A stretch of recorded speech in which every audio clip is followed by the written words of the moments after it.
Ma'am, we are live on YouTube. You may proceed.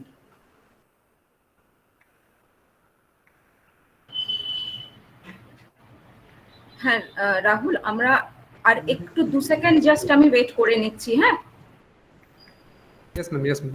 Yes.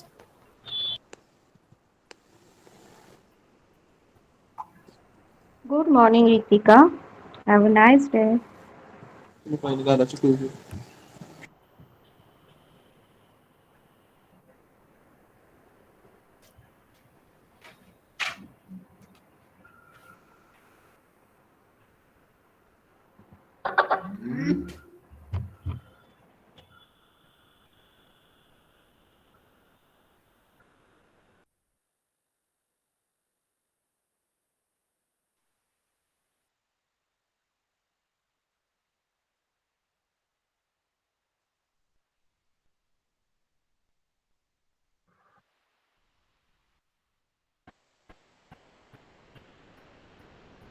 আচ্ছা, heartiest welcome to everyone. আমরা এবার শুরু করছি। Professor Sourav Samanta, I invite you to give the welcome address. He is the coordinator of IQAC and assistant professor of Department of Physics in our college. So I request Saurabh Da to give the welcome address.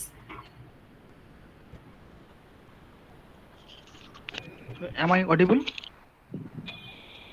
হ্যাঁ, Yes, Sourav sir. দা শোনা যাচ্ছে। Okay. Respected teachers, students, and other participants, on behalf of Bajkul Milani Mahavidyalaya and its internal quality assurance cell, I welcome you all in today's webinar. So today's webinar is on Natyashastra and Indian Dramaturgy, organized by Department of English in collaboration with IQAC. I want to take this opportunity to thank the teachers of Department of English, especially Mr. Pritam Bera, head of the department, Mr. Priyam Ghasal, and convener of this program, Dr. Ritika Patobal, and also other teachers. Also, I want to be thankful to our respected resource person, Dr. Ipsita Chanda. She is an expert in this field, and I am sure we all will be delighted by her speech. She is very kind, so she has given her valuable time, and she wanted to share her immense knowledge with our students and our teachers. I am sure we all will enjoy this program. The field itself is very vast, and as a student of science, I am always interested and curious, but I don't have sufficient knowledge to say or to express my opinions and views. So India has a very big and rich history on literature from the time of Kalidasa, Kumar Sambhav. From that period to modern times, we have many languages, 23 or 24 official languages, many vast literature with its deep research and deep uh, various branches of literatures like drama or poetry or other branches.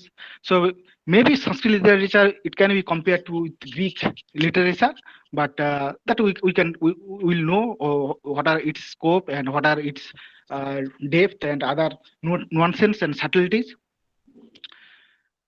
So I do not want to spend much time on this topic because myself is a learner in today's program. So without further ado, I want to finish my speech by thanking our respected teacher in charge, Dr. Piyush Kanti Dandapat, and also our Honorable President of Governing Body, Mr. Som Chakraborty, MLA, for helping us to conduct this webinar. So I want to thank the organizer and also the students for their participation and also their presence. And I am sure they will all enjoy and learn many things from our today's program. Thank you very much for your cooperation.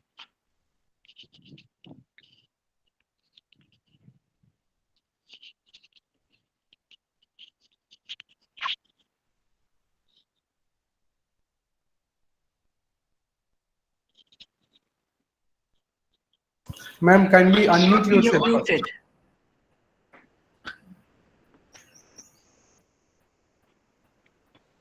Am I audible? Can you hear Yeah. me? Okay, so let me introduce Dr. Ripsita Chando. She has been my teacher, my mentor, my MPhil PhD supervisor. We have known each other for the past 22 years now. In short, she is a family to me. So let's introduce her. She is the professor of comparative literature, School of Literary Studies in the English and Foreign Language University, Hyderabad. She has been teaching comparative literature, I think, for around 30 years now. She has been the ICCR Chair of Indian Culture at Georgetown University, Washington, D.C. in 2013-14. I had promised her that I will keep the introduction part very brief. So I just want to say that she has extensively worked in the fields of theory of literature, comparative approaches to Indian language literatures, and literatures of Africa. She has authored various books and has translated works from Bangla to English. So this is how I want to introduce her. So Ipshita Di, it's over to you now. Thank you. And good morning again, and thank you very much for being ready to listen to this. It's not as if I am a scholar of Sanskrit. So basically what I'm going to say will be from a comparative perspective, which does not mean that I'm comparing A with B, though I will be doing a little bit of that. Rather, it would mean reading a particular way of reading the Natyashastra. And the first thing that I'd like to point to, again, coming from the background of comparative literature, the first thing I would like to point to is the translation. And that will become clear as we speak, because unless we have access to the text in the original, which, given the way in which Indian languages are related to Sanskrit, I would say have been translated in the English version of the Natyashastra that we find. And I think the oldest English version that we use most of the time is Monomohan Ghosh. If there are others, more recent ones that you can educate us on, please feel free to say so or put them in the chat box. And so we will benefit from your knowledge too. But as far as the Monomohan Ghosh translation is concerned, one of the primary distinctions that I will be making between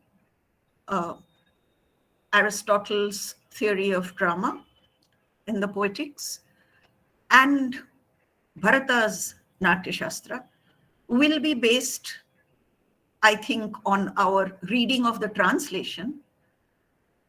And I would like to suggest, when we come to that point, I'll just point that out to you, that our conceptualization of the distinction is somewhat confused. The distinction between Bharata and Aristotle is somewhat confused because of the translation.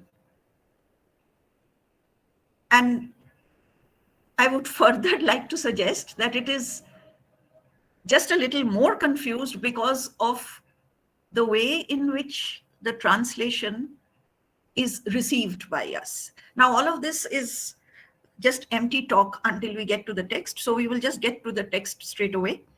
And just give me a minute to share screen and tell me if you can see my screen. Just 1 second.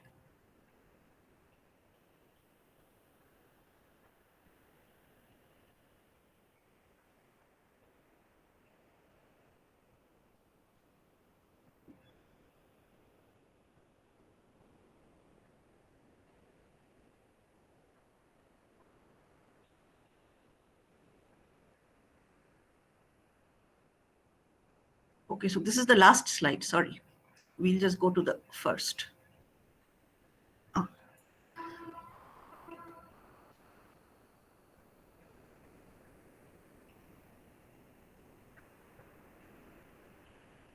Is my screen visible to you? Yes, madam. Okay. Yes, Yeah, yes. right. I can see that it is. All right. So, I mean, obviously the Natyashastra, but you will wonder why Indian is within quotes.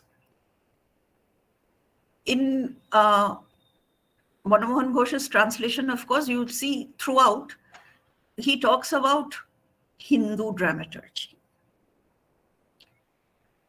Now, not only because at the moment at which we speak, wherever we are, within the confines of India, and I dare say elsewhere also, to conflate something which is written in Sanskrit with a religion, and then to extend that to the entire country is, I think, a dangerous move, to put it as mildly as possible. Which is why I have Indian, one of the reasons why I have Indian within quotes. And definitely the reason why I do not follow Manomohan Ghosh when he says, I mean, follow in the sense I do not agree, and so I do not take after him, when he says Hindu in place of Indian. Why we should conflate Hindu with Sanskrit and both with Indian is a question that confronts us almost every day in our lives. And so it cannot be kept away from our scholarship either, which is why I begin with referring to it. Another very pertinent reason for wondering what to call this class of texts, which we automatically, because they are in Sanskrit, we say they are Hindu, and then we say they are Indian in the same breath, is the fact that Bharata talks about a mixture of languages. In chapter 38, he talks about a mixture of languages which are there in drama. And he actually makes a distinction given the type of language that is used in the drama. And there is also a specific understanding of who uses what type of language. Based on that, there is a distinction in the types of drama. That categorization happens accordingly. So, keeping all of these things in mind, I felt that Indian within scare quotes would be the best way to convey this text, because in Bharata's understanding, as far as I can see, this Indian, of course, Hindu has nothing to do with it. As you know, that particular term came into currency much later, after Bharata had been dead and gone for many, many years. But the word Indian within quotes is, I mean, the reason why I use it is because there is in Bharata's theory itself an acknowledgement of various kinds of pluralities. And a particular classification of the plot or the vastu out of which the drama is made includes all of these different classifications, where the classifications of class, of gender, and certainly the difference in language. So keeping that in mind, we will be talking about the Indian dramaturgy, which Bharata's Natyashastra presents to us. And to begin with, where does it come from? Now, I'm sure you have heard this story about the origin of the Natyashastra. That is there right in the very first few pages itself, where, as you know, the gods with Indra, the king of the gods, Mahendra, approached Brahma and asked this question: how did originate the Natya Veda similar to the Vedas, which you have properly composed? So these are the questions which Bharata is answering in the course of the Natyashastra. And you'll notice that the form of the text is, in fact, in the form of a dialogue. That questions are asked, explanations are given, further explanations are given. Right in the beginning, there is a division of the different forms of explanation and commentary, which we are not going into here. But Bharata does that, I think, for the benefit of those who are reading, so that they can differentiate the paths of the text. And so we will have, as we see, especially in chapter 6, where we will have time to look at specifics, we will see that the sutras that are given are, as usual, very direct and, without any embellishment, without any ornamentation. Then you have the Karika explaining the sutra. And the theory of rasa with which Bharata is associated comes actually, or is explicated in the Karika rather than in the sutra. But we'll come to that when we come to it. So the beginning, from the very beginning, we have the form of the text, right? So Bharata is approached and he is asked by the gods that, how did you originate the Natya Veda? Please note that there is not, the word Shastra is not here. I mean, this would be an interesting question. And if anybody, it has not occurred to me before this moment, but why do we call it the Natyashastra and not the Natya Veda is one question which, I would like to ask scholars of Sanskrit. But not being one myself, I'll just raise the question and keep it there. In the Natyashastra itself, it is referred to as the Natya Veda. And I think the word Veda describes what Bharata wants the text to do, or what he wants this dialogue to achieve. Because he goes on to speak about why it is called Veda. And so to enumerate the questions that were asked, firstly, what is the origin of the Natya Veda? And here we are told immediately that it is similar to the Vedas, which means that it is composed after the Vedas were composed, or at least collected. And here it takes the status, it gets the status of a Veda by being described as a Veda. So how is it, what is the origin of the Natya Veda? For whom is it meant? How many limbs does it possess? You can see here immediately the sort of anthropomorphization of, you think of any being as a human. So here you think of a text also as a human. So metaphorically, how many limbs does it possess? What are the branches of the Natya Veda? What is its extent? That means what all does it cover? And most important, how is it to be applied? What do we do with it? You know that in each of the Vedas has a particular function. It is not there for the sake of literature alone, for the sake of Kavya alone. In fact, it is not there for Kavya until Kavya is invented. So each of the Vedas has a function. So if the Natyashastra is to be called a Veda, what is its function? And that actually is like a contents page. What are the things that we are going to talk about? So Bharata tells the story of how the Natya Veda originated. He says that the gods came to Brahma and demanded, and this is very important because we are going to refer to Aristotle in this connection, and we are going to keep in mind, in fact, that this is the answer to the question, what is the origin?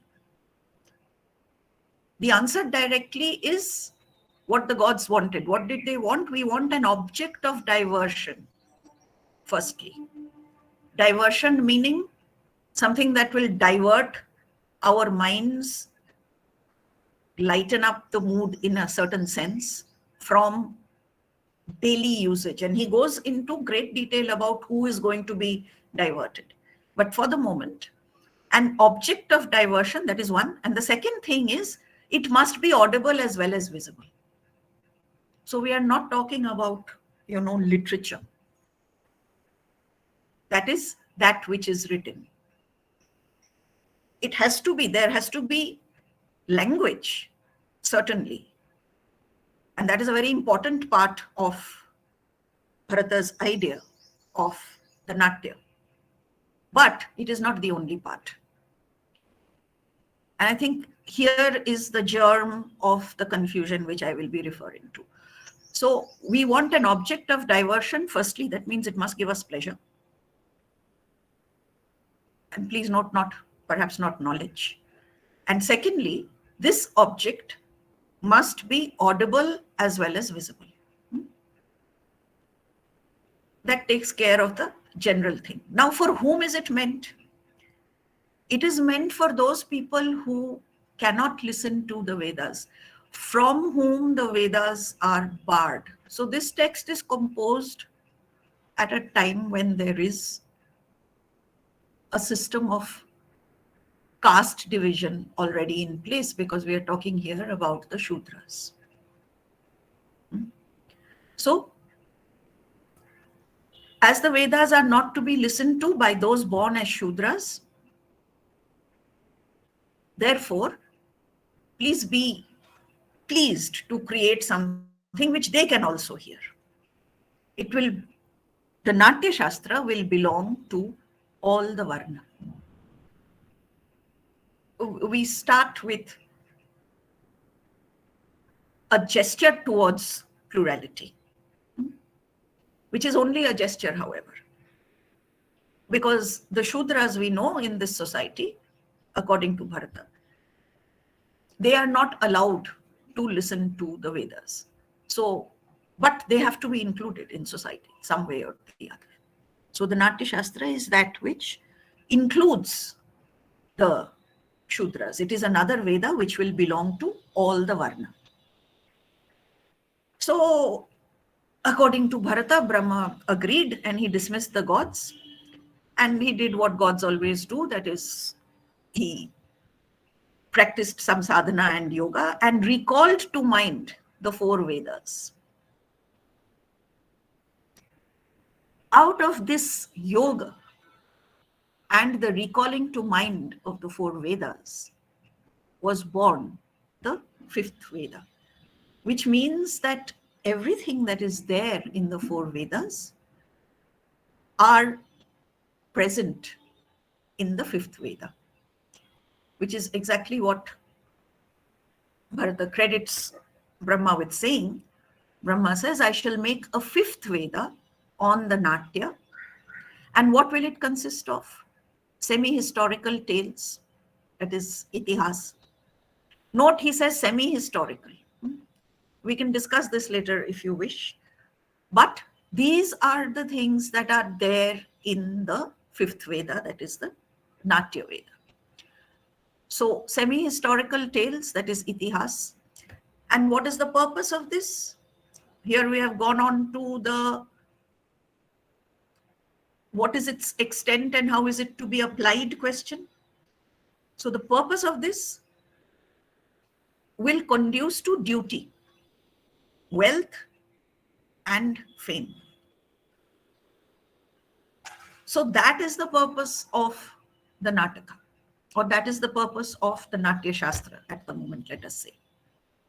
That it is composed of semi-historical tales, that is itihasa, and that will conduce to dharma, artha, as well as fame. It will contain good counsel and collection of other materials for human well-being, sangraha. Okay. So to bring everything together, which is there in the 4 Vedas, with the same purpose that each of the Vedas has separately. The Natya Veda is supposed to bring all of them together for human well-being. And then will give guidance to people of the future as well in all their actions, will be enriched by the teaching of all scriptures, and will give a review of all arts and crafts. Again, I repeat that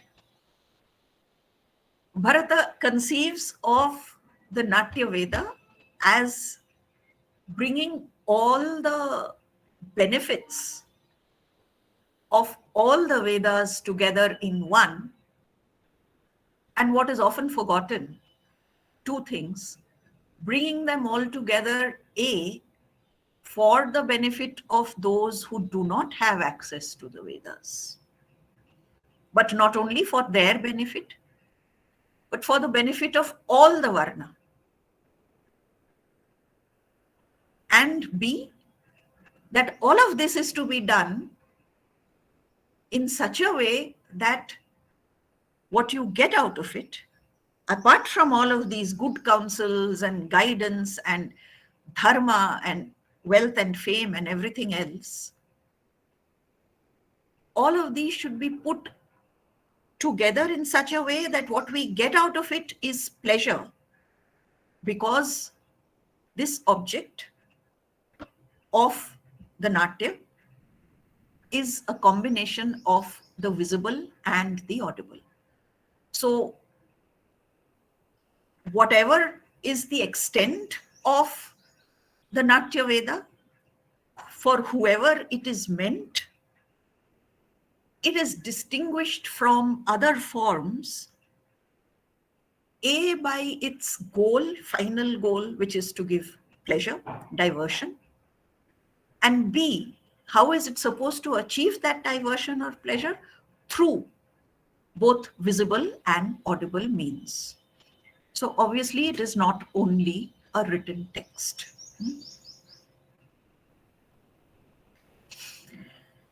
So this sort of comes up later on, because when the first Nataka is being rehearsed, etc., the gods realize, because it is about, as you know, Amrita Manthan, how the ocean was churned in order for, the Amrita Kumbh to come out, the pot of elixir perhaps, and how there was a battle between the gods and the demons, the Deva and the Asura, for possession of that particular elixir, because it was Amrit, that is the elixir of perhaps immortality or eternal happiness, or however you conceive of Amrit.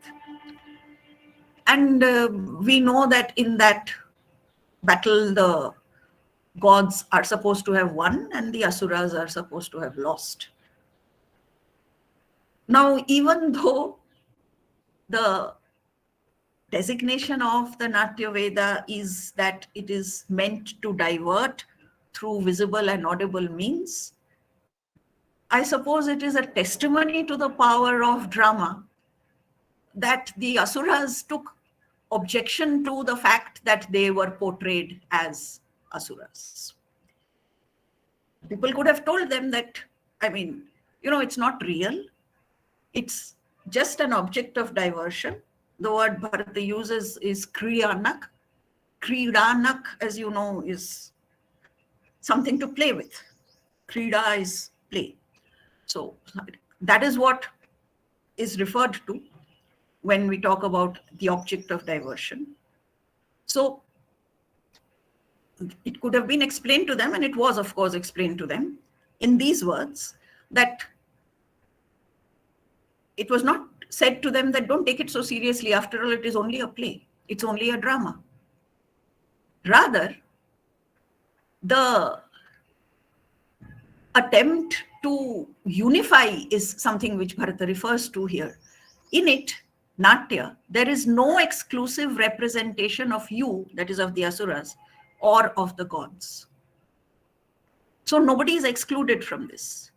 Whatever there is in the world, good and evil, is in the Natyashastra, or will be in, that is one of the state of the three worlds. Now, here you see this word bhavanukirtam. Bhava is in a different color, and you'll see why bhava is in a different color. What I forgot was representation should have been in the same color. The most important thing here is that the drama is a representation. And from that, the fact that it is a representation arises the question, how is it to be applied? The theory of drama is actually a theory of representation. And how does representation take place? That is, how is the theory to be applied so that representation takes place? That is the origin of the theory of rasa that we talk about. So these are the two things that Bharata says, further underlining the fact that the drama is for all the varna, that it is an object of diversion, that is kridanak, and that it is both audible and visible. So in it, in the Natya, there is no exclusive representation of either good or evil, because it is a representation of the state of the three worlds. Now, in the state of the three worlds, you have both good and evil and indifference. And here, the word to focus on, of course, is representation. How is representation to be achieved? That is the answer to the final questions that were posed to Bharata. That is, how is it to be applied?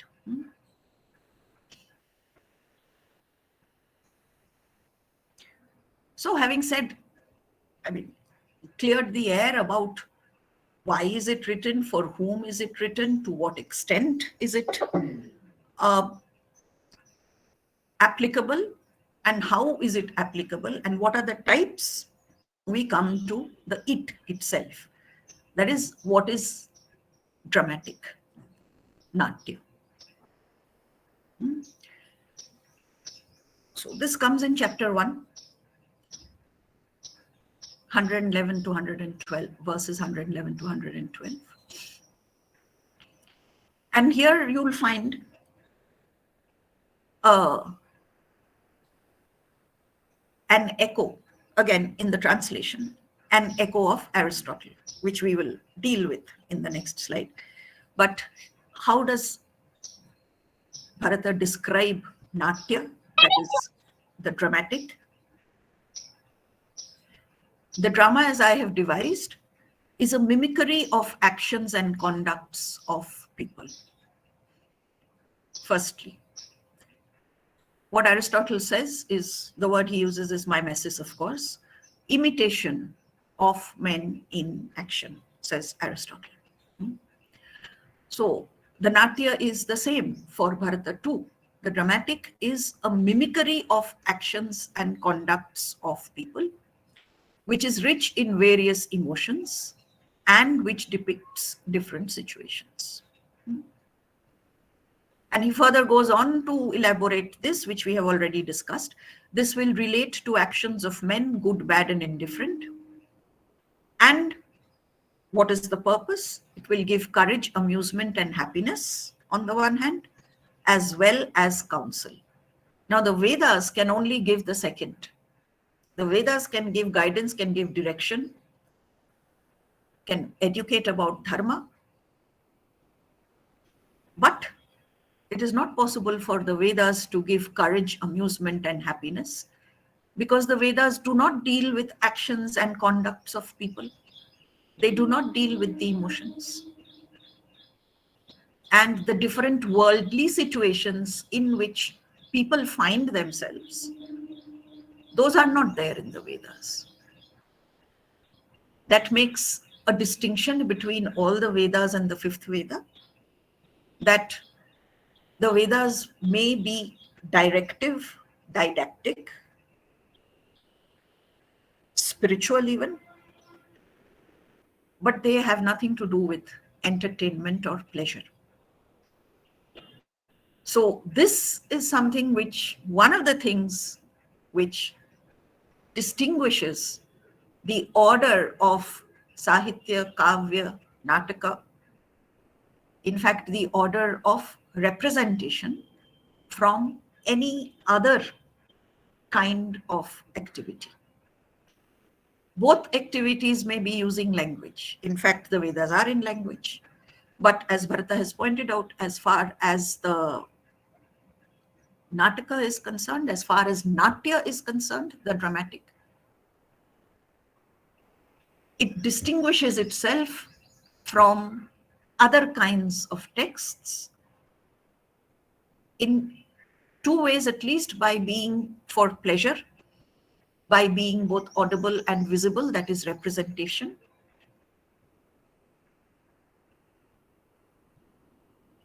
So what is the difference then? This is just to emphasize the point that the Nataka will give relief to unlucky persons who are afflicted with sorrow and grief or overwork, and will be conducive to observance of duty as well as to fame, long life, intellect, and general good. And it will educate people. So Wittgenstein, a philosopher who lived in England but wrote in German, talks about language as a form of life. Language takes on the form that we give it. And you know that we use language as a connection between people. It is an intersubjective, I hesitate to call it an instrument. There are many people here who I know will disagree with me, but just for the sake of, continuity, language is a form of life which we live, or we live through language, which is a form of life. And we also connect to others through language because we share that form of life with them. If we understand the language, means that we have a basis of shared conventions.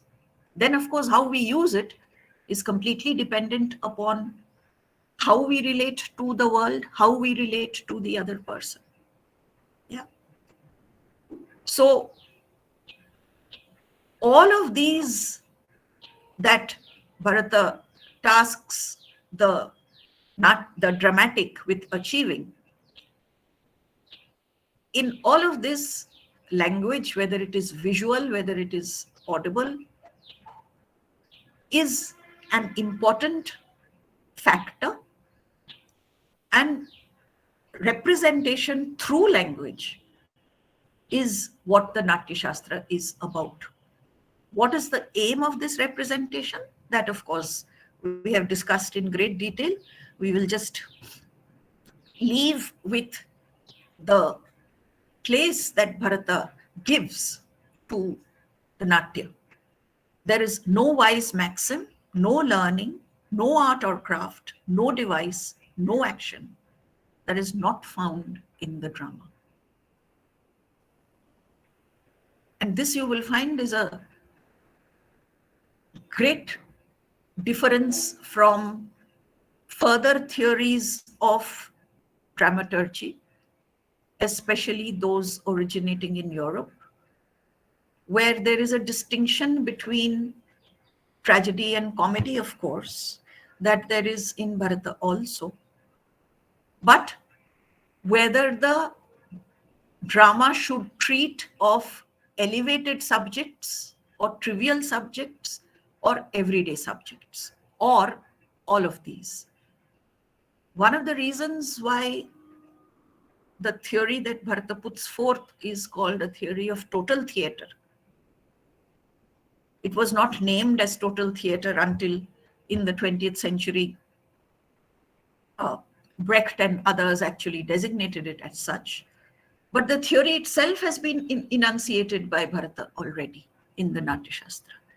When he talks about all the different resources of theatre, all the different resources of drama, including the theatrical space, he is already talking about total theatre, and he's differentiating the representative nature of drama from other kinds of language use.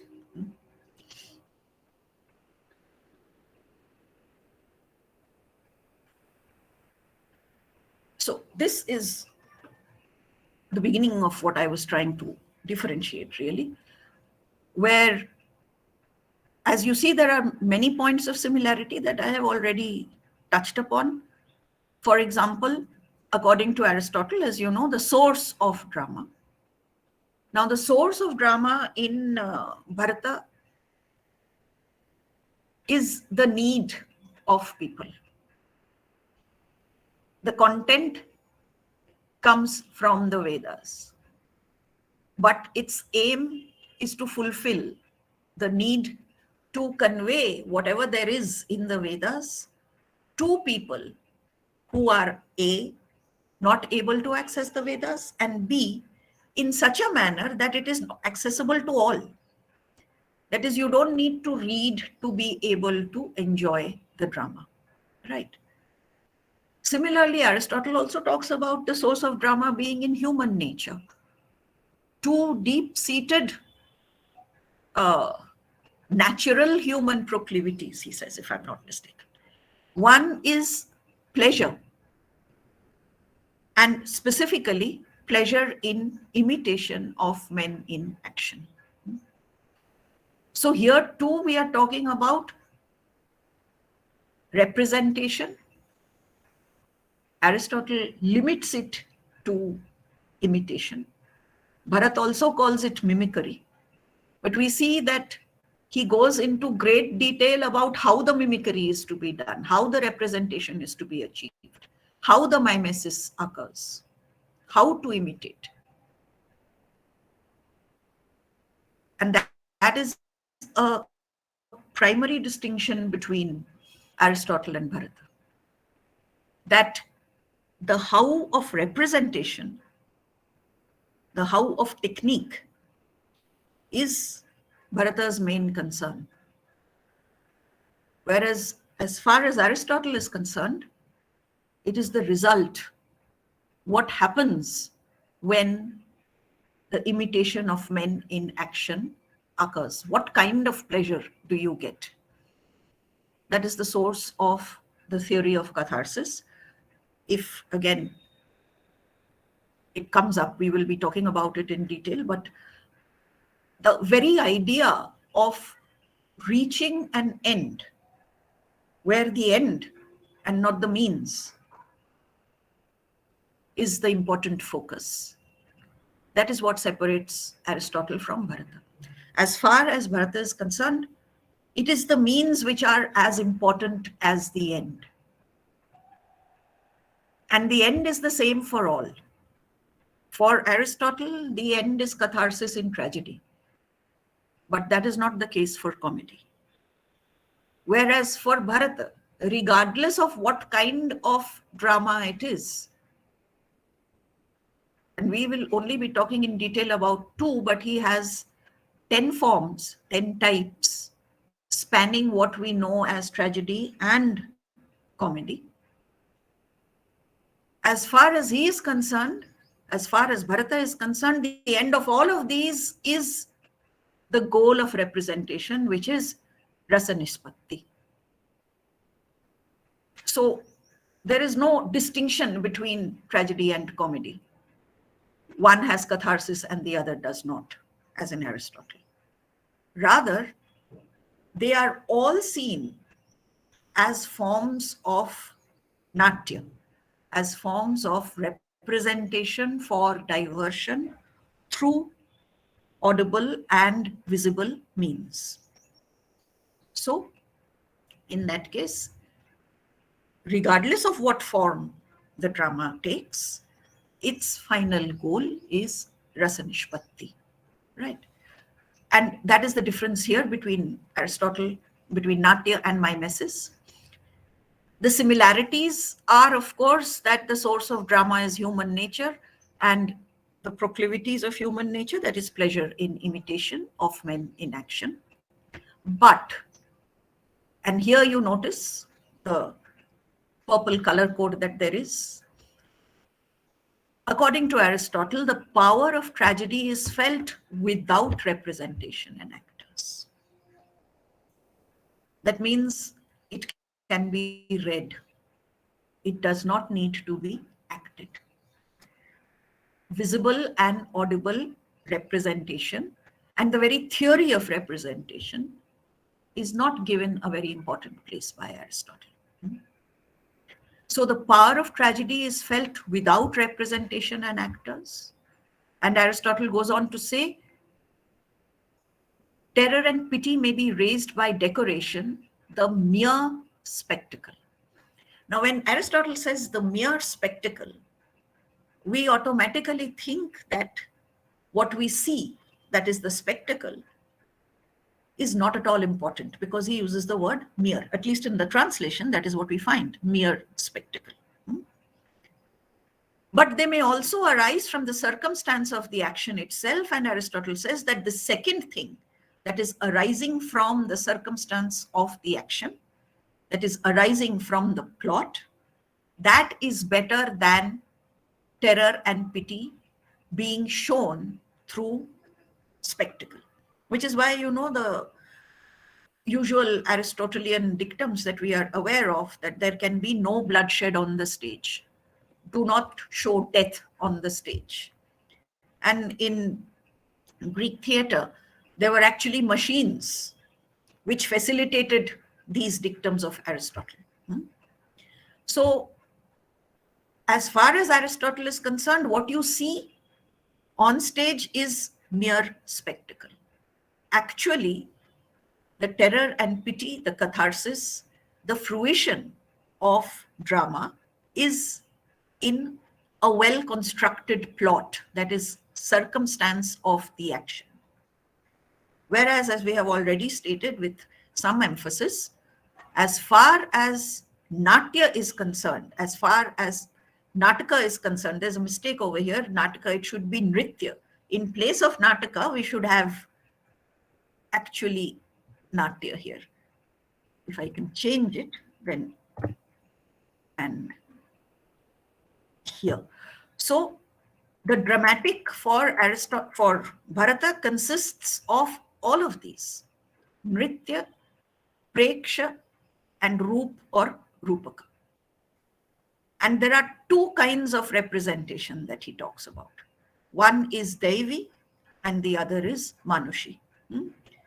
So you can represent the gods and you can represent human beings, but ultimately they have to be represented, meaning that they have to be both audible and visible. They are not mere spectacle.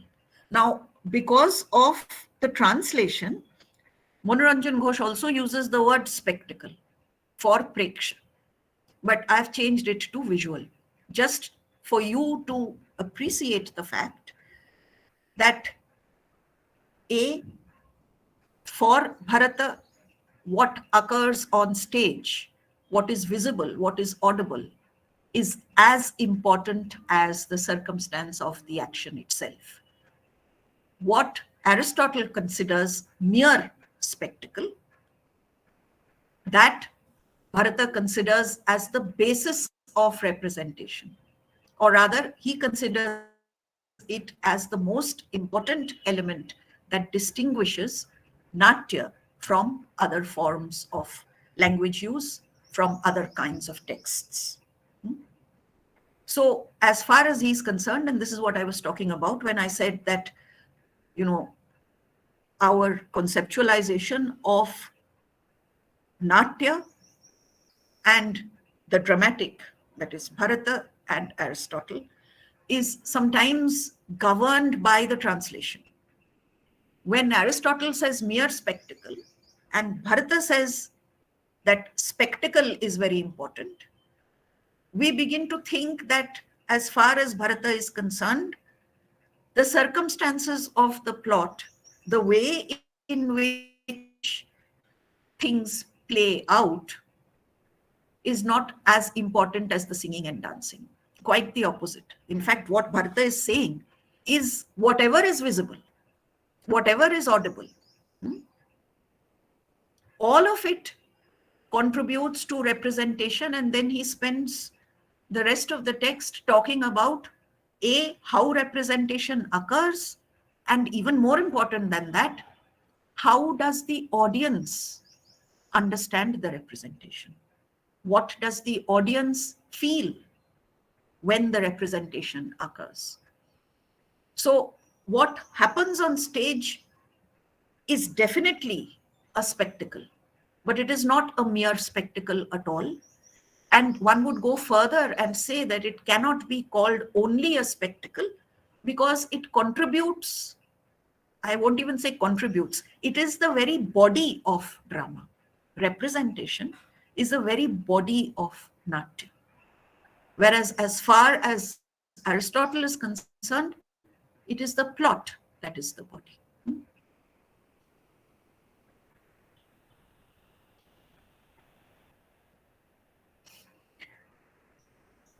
Okay, so having established that, if we just go back to the previous, then Nritya, Preksha and Roop or Rupak. Now, Roop is form as far as Bharata is concerned. It is a particular form, and that particular form can only be achieved through representation. So it is also a constructed form. The writer constructs it. The singer and the dancer and the actor participate in it, in the construction. The space in which theater is performed has a role to play in this participation. And finally, it is not achieved without the presence of the audience. It is just like literature does not occur until we read a text. Similarly, the fulfillment of the Nataka is possible through Rasanishpatti alone. And Rasanishpatti is only possible when the rasa is awakened in the spectator. And it has to be awakened not through the circumstance of the action, not without representation and actors, but just the opposite. It is crucial for representation to occur. And obviously, since representation is occurring, a presentation has to occur. Someone will have to bring to the audience all that is being presented. And nothing can be present until there are a pair of eyes to see it. So,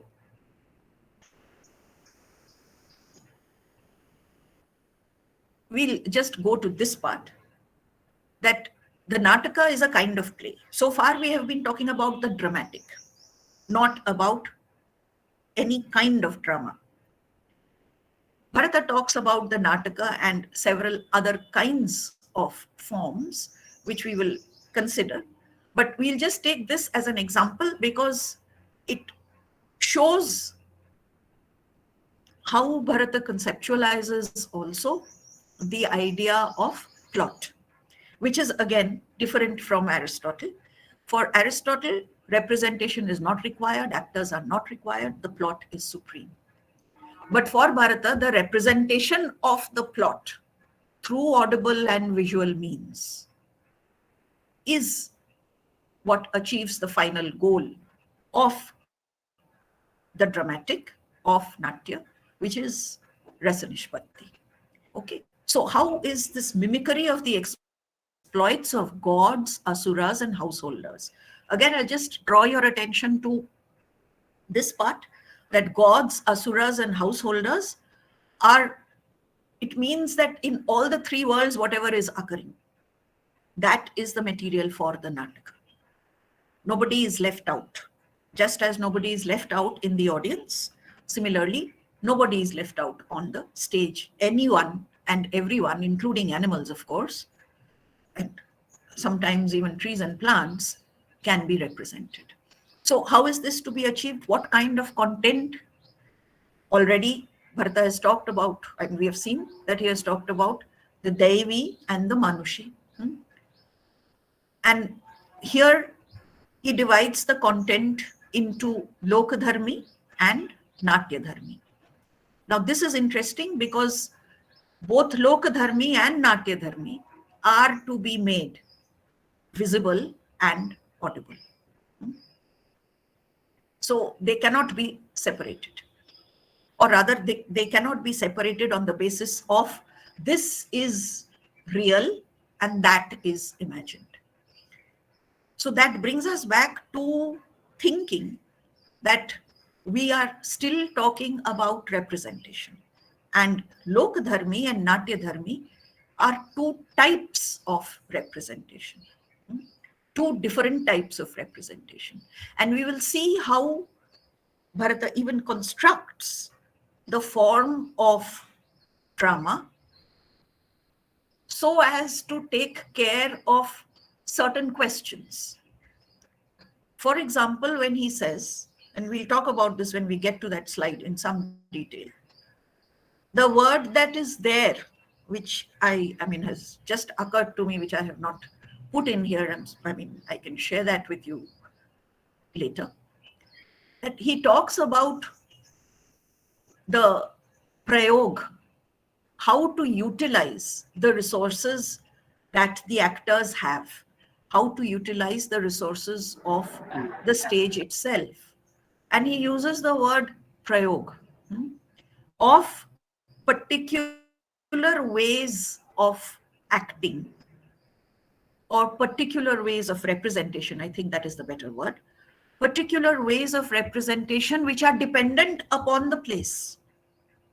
That is prayog.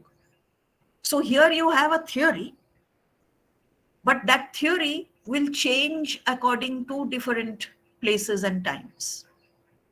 Because representation itself, which is a human act, will obviously change according to place and time. Ultimately, however, the goal remains the same. Whether you are performing it here or there, outside or inside, with one actor or with 500, with live music or with no music, ultimately what you are aiming at is to convey the emotion to the connoisseur, to the audience, such that Rasa Nishpatti is achieved. So both the content can be Lokdharmi, that is realistic, and or Natya Dharmi, that is stylized. And I mean, immediately for all of us who are Bengalis here, wherever we are, we can immediately think of Tagore's dance dramas. One would say they are the perfect example of Natya Dharmi, because a story is told in a stylized form. Stylized meaning that it is visible, it is audible, but all the movements are related to Nritya. Gestures are specific to Nritya. And even the dialogue is most of the time sung out. Now that is certainly not realistic. But Bharata has already accounted for both. He has said that representation can be both realistic and stylized. So that is because the technique of drama is an amalgamation. And this is where one is reminded of Brecht's total theater. Actually, the opposite happens, that when one reads Brecht, one thinks in terms of, oh, he said this before already, like more than 2000 years ago. So Bharata talks about the technique, and he says all of these are combined there. Nritya, Geet, Vadya. Yeah. And how does one represent? Through Nritya, Geet, and Vadya, through gestures, through speech, one conveys the temperament. So when he talks about the different styles of acting, we will see that he refers to verbal, that is how you enunciate the dialogue, how you move your hands and feet according to the dialogue, and how through that you convey something which is not spoken in the speech itself. So that becomes a third element in the technique of Natya, which is, of course, Satvik Abhinay, yeah, which conveys through speech and through gesture, the visual and the audible. It conveys the mood or the temperament, the mood of the scene and the temperament of the actor.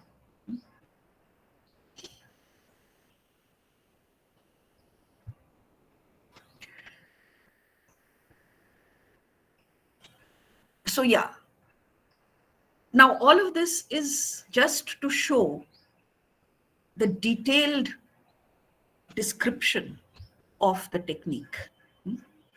We always concentrate only on the bhava, the rasa, and the rasa nishpatti part of it. Bharata's most important, I think, contribution to the world in general, I would say, just put it like that, is his analysis of the human act of representation. And of course, the human act of being moved by representation. And that is something which is possible only for human beings. To act like something or someone in order to move another human being. Yeah. So he talks about the dramatic styles, and here you see the different kinds of, we can class different kinds of plays according to the different dramatic styles or the different styles of representation, the different emotions that are to be excited by each. So, and it's interesting, the Bharati style is the verbal. That is a play in which there is only dialogue and nothing else, perhaps. And then the Satvati style is the grand style. Okay, perhaps a Nataka or a Mahanataka will be put under this, can be put under this division. The Arabhati is energetic. And even though Bharata limits only two emotions that come from it, that is the Vibhats and the Raudra, it is quite possible that other emotions are also, and he says that too. He says that not these are the ones, the emotions that are focused on. That does not mean the other emotions do not exist. In the case of the epic, the Mahakavya, the way in which we distinguish an epic from other forms of writing is what is that there should be all the rasas are present in an epic. It is large enough to hold all the rasas. And if we want to designate whether it is a tragedy or not, then we look for the Angi ras, that is what is the main rasa that is projected. Here, however, you see that there is always a mixture of different emotions, and therefore it would be a mixture of different styles. So nothing is left out, as Bharata had promised. Actions of men, gods, householders, of all the three worlds It is not exclusive of anybody. Now, if it is not exclusive of anybody, then naturally you cannot say that we will have a play in which only one rasa will take precedence, or the play will be suffused with one single rasa. So just like in the epic, so also in the natak, one can say that it contains many rasas, but there may be one primary rasa, which is again unlike Aristotle. Because, and this is something which the neoclassical, European neoclassicists, that is Racine and others, 18th century France, for example, beginning, okay, never mind that. So where they received the idea of Aristotle's unities in a very rigid way, saying that there can be only one overwhelming emotion in one play. So you would have a tragedy like Racine's, in which there is no light moment whatsoever. Now that is definitely not realistic. Rather, it would not fall within the Lokdharmi category of Bharata. One needs to think whether it would fall within the Natyadharmi category, because it does stylize human life by getting rid of what it feels are additional appendages, so that only one single emotion stands out. And that is how we get a neoclassical tragedy. So yeah, now these dramatic styles that Bharata enumerates covers all the different kinds of emotions, but places an importance on particular emotions and relates them to particular forms of representation.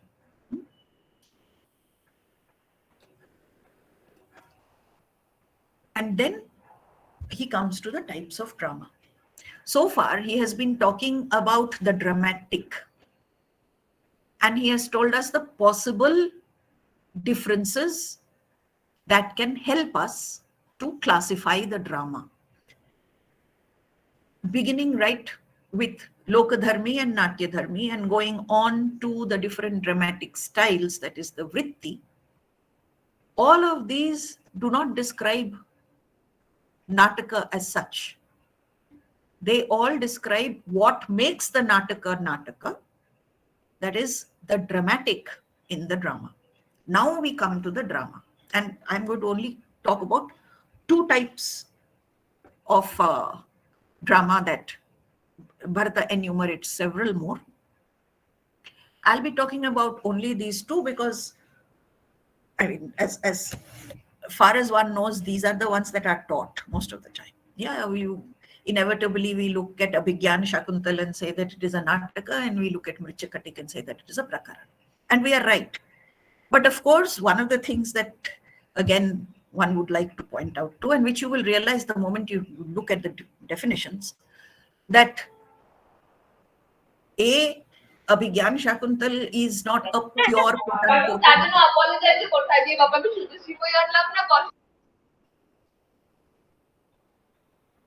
I'm sorry, did somebody want to say something? Which is very welcome, actually.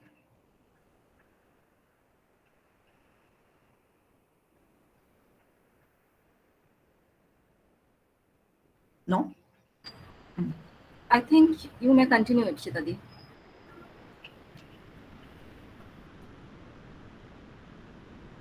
Okay. So yeah, now the distinction between the Nataka and the Prakaran. And here I'll remind you of what I started with, that is the possibility of plurality, which is there in Bharata very much. Maybe we overlook it, but it is there in the text. So the Nataka is a play having for its subject matter a well-known story. Could be itihas in that case, because it is semi-historical now about history. Naturally, history is well known, otherwise it wouldn't be there. So the Nataka is a play having for its subject matter a well-known story, whereas the Prakarana, and if you follow the color scheme here. The Prakarana has plots drawn from real life. While, like just now we said that the Nataka can contain all the rasas, at this point 8 of course, all the rasas, one may be primary, may not be. And if you look at Abhigyan Shakuntal, you will see that it is not as if there is no Shringar in it. It's not as if there is no love, no separation, then no joy. So all of these are combined here. There is no single standing out rasa. Okay. But as far as the Prakarana is concerned, Bharata makes a very sort of, I call it arbitrary, but he says that the appropriate theme for the Prakarana is love. And if you look at Mrichakatik, immediately that comes to mind that it's literally all for love. Whatever Vasanta Sena does and whatever Charudat does, all of it is geared towards love. Whereas as far as Shakuntala is concerned, love is only a part. It is there undoubtedly, there is no denying it, but it is only a part of the entire plot.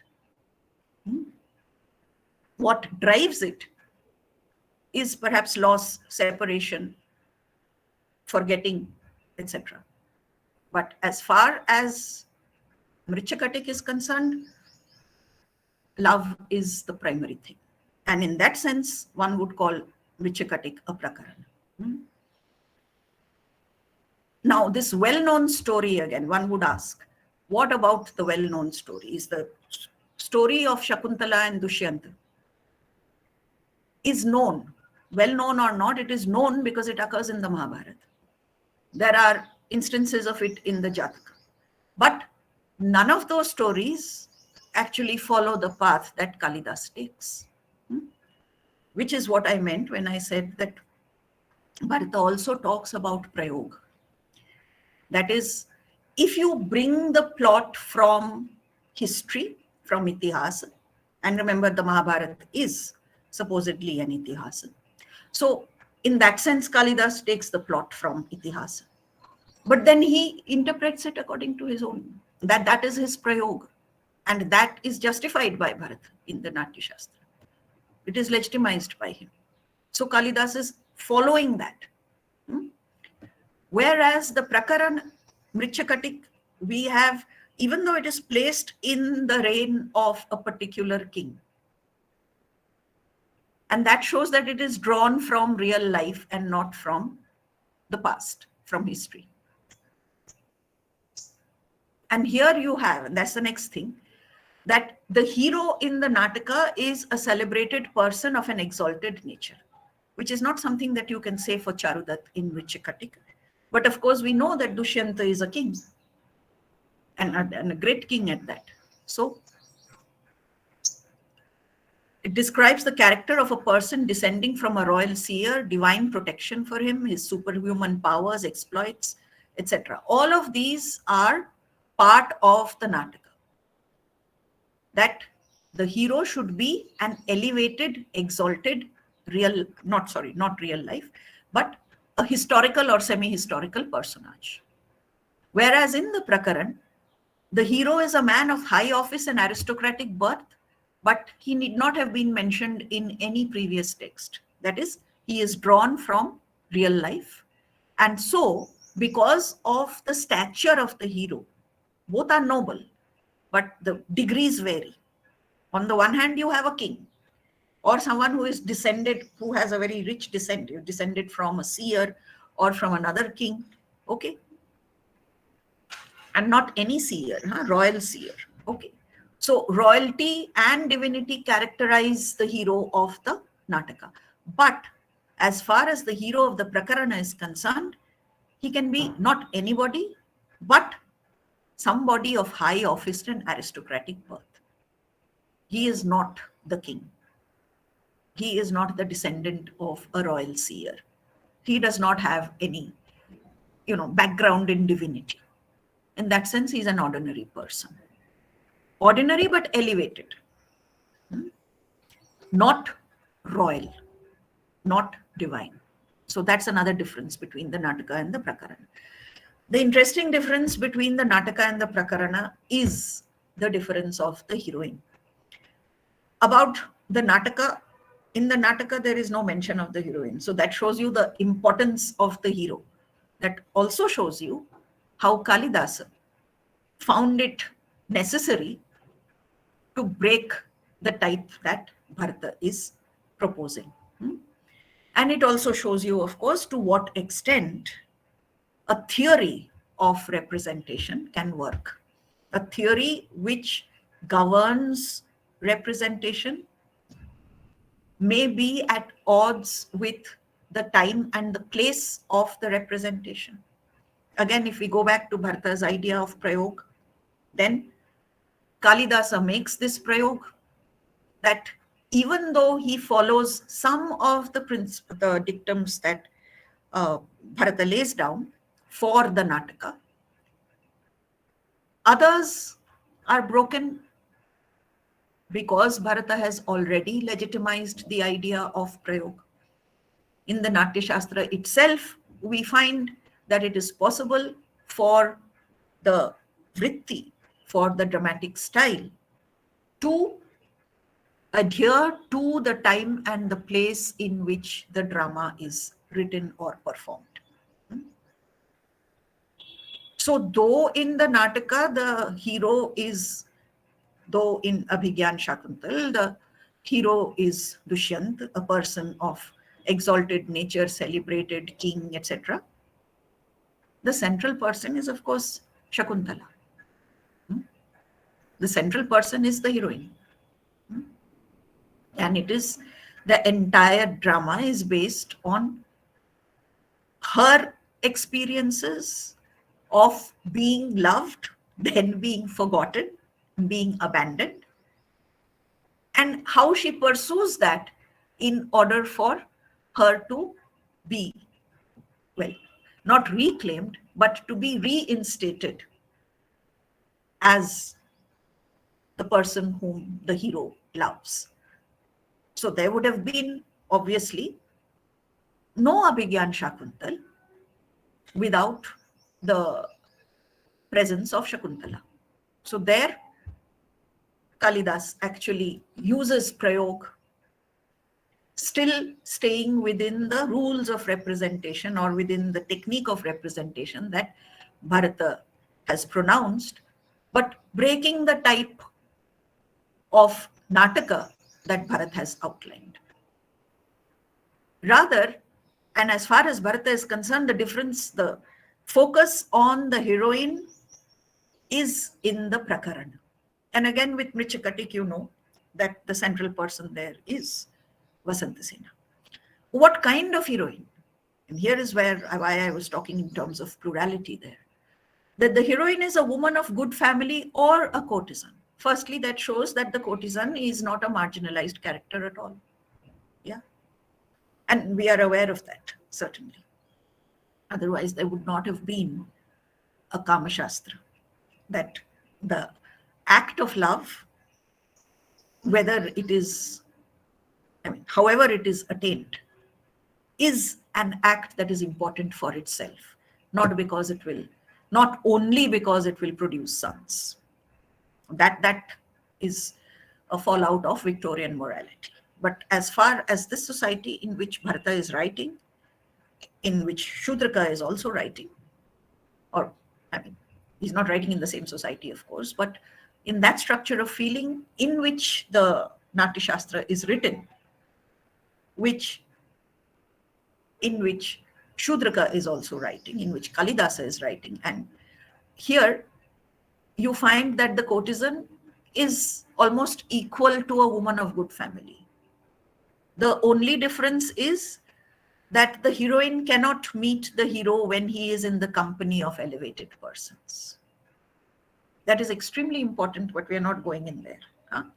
It just shows that the hero of aristocratic and noble birth can associate not only with women of good family, but certainly with courtesans too.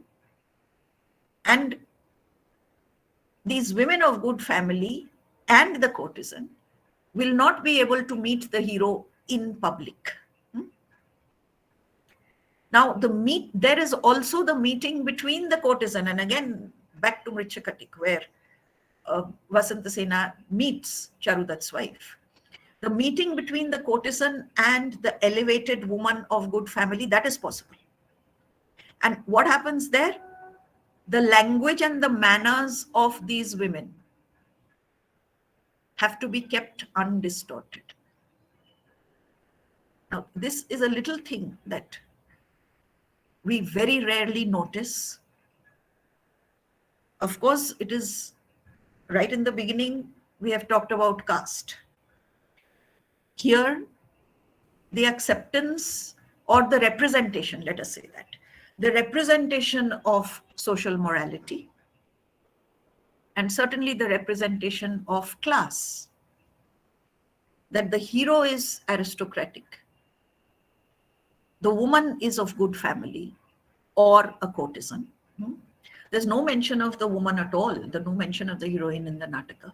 But there are different types of heroines based on the different stages of love that occur later on in the Natyashastra, and then they occur in the Kama Shastra as well. So, coming to that, what we find is that the language of the courtesan and the elevated woman, their manners and their language differentiate them. That is how we know who is an elevated woman and who is a courtesan. That doesn't mean that the courtesan has a bad mouth. It simply means that she speaks a different language.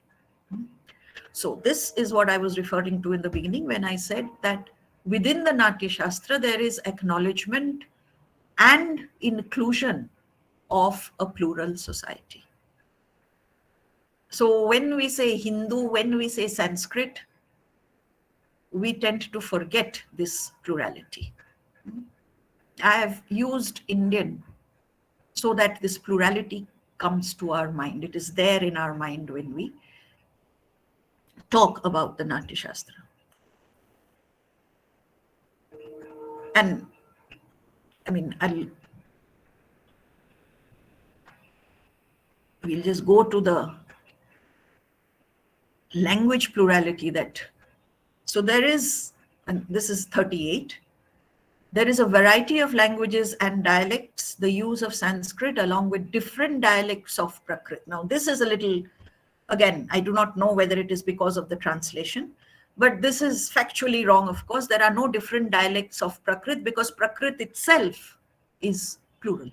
There is no single Prakrit. As you know, if you go from east to west, and if you go north, I do not know whether this will be accepted in the south. As far as I know, it is not. But if you go from east to west across India, there are different Prakrits. They are all called Prakrit, but with their locality added. So what is in Magad would be the Magadhi. Okay. Similarly, across the map of India, the map of central India, you will see, if you look at it, perhaps I should have actually shown you, if I can find it once we are done, I'll share one with you. So the use of Sanskrit along with, let us say, different Prakrits, and I do not know whether this is a mistake in translation. Actually, it's not a mistake in translation. It is a mistake in conceptualization itself, that there are no dialects of a single Prakrit, but many Prakrits themselves. So if we check the original, we'll know what Bharata is saying. This is what Manoranjan Ghosh is saying. And I do not agree with this different dialects because, of course, there are no different dialects. So the use of Sanskrit along with different Prakrits must be ascribed to circumstances in the midst of which Sanskrit drama grew. Yeah. The dramas reflect the linguistic condition of the society in which the early writers of plays lived.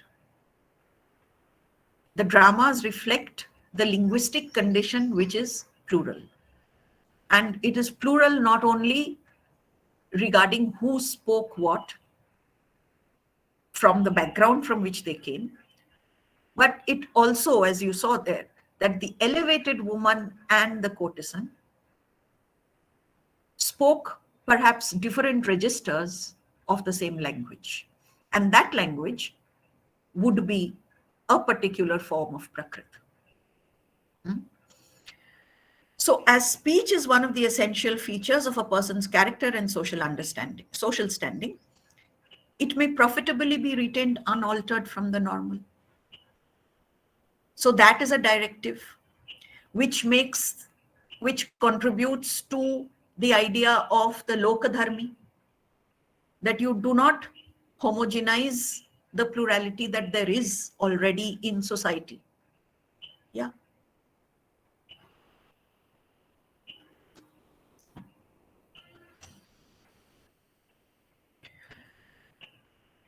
This, in fact, is a further step in the direction of breaking the rules once they have been made. The idea is, I think this should come now. Here. The last few lines here, which I missed because of the whole excitement about plurality.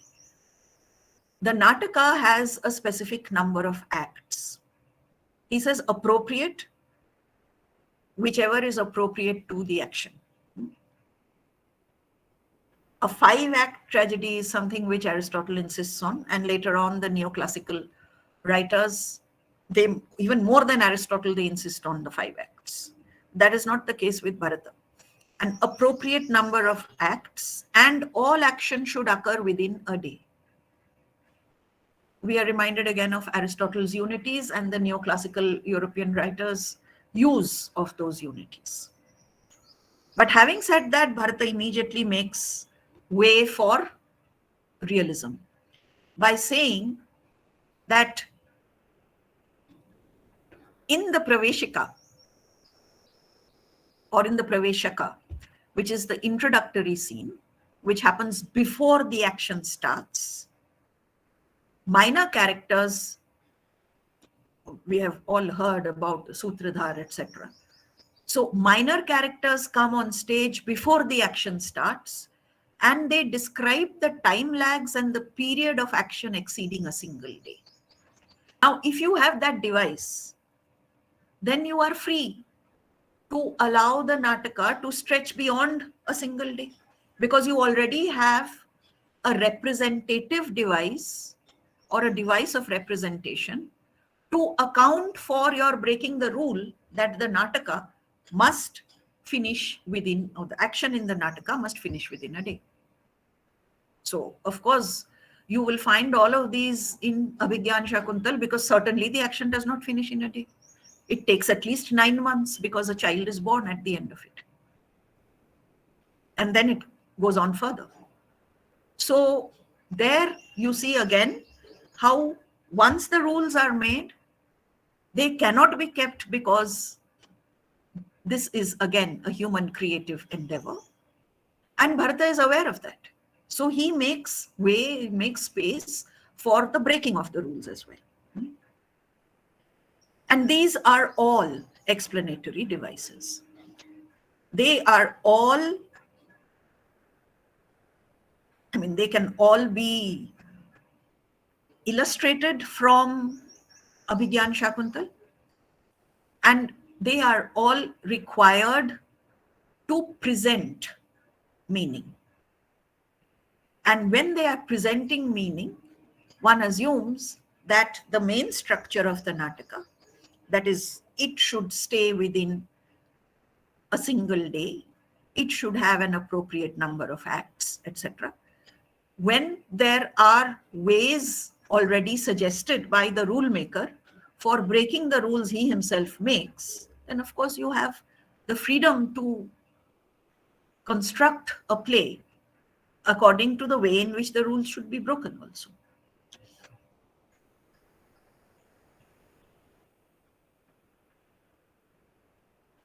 So now we go to the parts of a Nataka and the plot division. That is, on the one hand, the main plot. Again, one is reminded of realistic representation with the emphasis on both realistic and representation. So the plot division can be the main plot, Adhikarika, and what goes on around it, possibly explaining many things in the main plot, which is the Prasangika. So on this side, we have the different parts, okay? The different stages in the development of the Nataka, that is what you see in front of you, one after the other, yeah? And what you see on this side is the content of each part. So in the beginning, Arambha, you are introduced to the germ of the action. In, for example, the case of Abhigyan Shakuntal, the meeting of Dushyant and Shakuntala and love. Okay. Love actually there and separation come in the second part, which is known as the Prayatna. From the point of view of the plot development, it is called Prayatna. And what is the content of Prayatna? The Bindu, the main point. That is separation here in Abhigyan Shakuntal. Then comes the episode and the episodal incident. So the stage of that stage of the Nataka is called Prapti Sambhava. And what you find over there, that is, what does it contain? What does Prapti Sambhava contain? What is the content? The episode, Pataka. That is, I think, Dushyanta leaves and what occurs after that. Also, one thing which I forgot, not only love and separation in Bindu, but also the state of mind that Shakuntala is in, which possibly leads to the episode of her being cursed for not taking care of the sage when he comes to the ashram. So already things are underway. There is love, separation, her pining for the beloved, for the absent beloved, and then comes the curse. Okay. So then we have the episodal incident. The stage of development of the plot is Niyatapti. What is the content? What is the plot actually in this stage? It is the episodal incident. And then finally you have the Phalaprapti. That is the end, right? And the stage of development there is called Phalaprapti and the elements of the plot. The content is the Karya, the denouement. And this denouement, yeah, is the unraveling, okay, the unraveling of the knots. That is what the French word means. Nouer is to be tied. So denouer, that is untie. So whatever problems have occurred, now they are all solved at the end.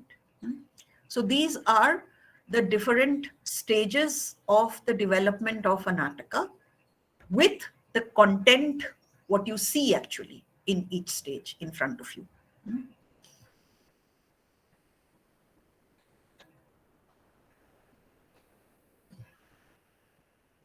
Yeah, this is a simple thing, of course, that on the one hand we have, and this shows you the difference. And I use this as the introduction to the idea of the rasa and the bhava, because here you see on the Greek side, you see you have 15,000 people watching. So you can't possibly show any kind of abhinaya because they'll not be able to see you. Whereas the Sanskrit plays are specifically, Bharata says, that you should not seat more than 400. Now, it is very difficult for even 400 to see the changes of expression in the face. Therefore, stylization is required. Therefore, what we have thought of as mere spectacle. Therefore, a spectacle, a visual is required. A dramatic visual is required. So the very construction of the playhouses themselves decide the kind of drama that can be performed in them. And that underlies the idea of representation. So representation, as we have said earlier, of different kinds, all of these are included in the Nataka or in Natya. So Angik Abhinay, Vachik Abhinay, all the props and the costumes and the makeup, Aharya, on which Angik and Vachik depend, all together comes Satvik, that is the representation of temperament.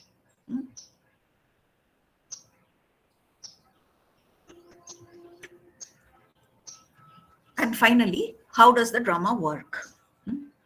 How does representation work? That is the last question that the those who came to ask Bharata questions, that was the last question that they asked, that how is it to be applied? And according to Bharata, the drama will be instructive to all through actions and states depicted in it, and through sentiments arising out of it. So here we note that sentiments arise out of representation of states. Once the states are represented on stage, the sentiment is to arise in me, the audience. How the actor manages to do that is her skill, and Bharata has chapters on the training of actors in every single department. The Angik, the Vachik, he talks about the kinds of makeup and costumes which will represent particular kinds of characters, the speech and the hand gestures, again, which will represent particular kind of characters.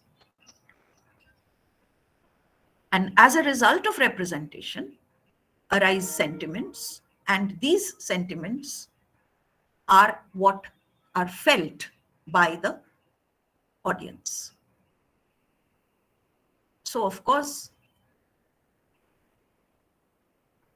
in the same way, in the question answer format, in chapter 6, we come finally to Rasa.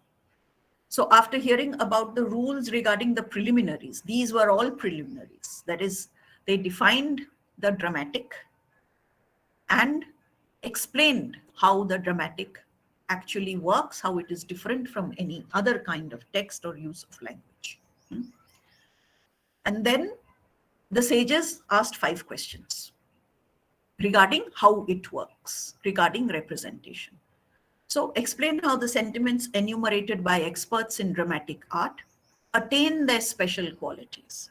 We all have sentiments, we all feel. What is so special about the sentiments generated on stage by someone else? It is someone else who is acting and I who am feeling. So how does that occur? Of course, there are many other delicate questions here. Why are the bhavas or the states so called? And what do they make us feel? And this part we'll not go into, but I did talk about the fact that Bharata does make very many different categories of sutra, karika, etc. But that's not important for us. Yeah. So why are the bhavas so called and what do they make us feel? So the 8 sentiments recognized in drama are these. Now, this I am not going through, but you can see that they cover, and Bharata says that they do, the range of sentiments that a human being can feel. And since the question was asked that what is the source of the bhava, answer 5 of our questions. How are the sentiments enumerated? So here are the sentiments enumerated, right? And then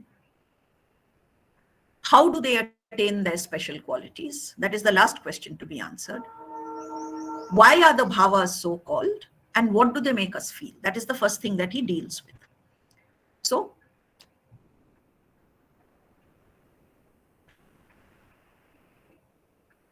these are the sentiments named by the Brahman here, these 8. And they are divided by Bharat into the dominant, the transitory, and the temperamental. Yeah. So here you have each of the states on this side, and you have the sentiment that comes out of the state, right? So how does this work is the important thing. The dominant states are the sthai bhavas, and they are known to be the following.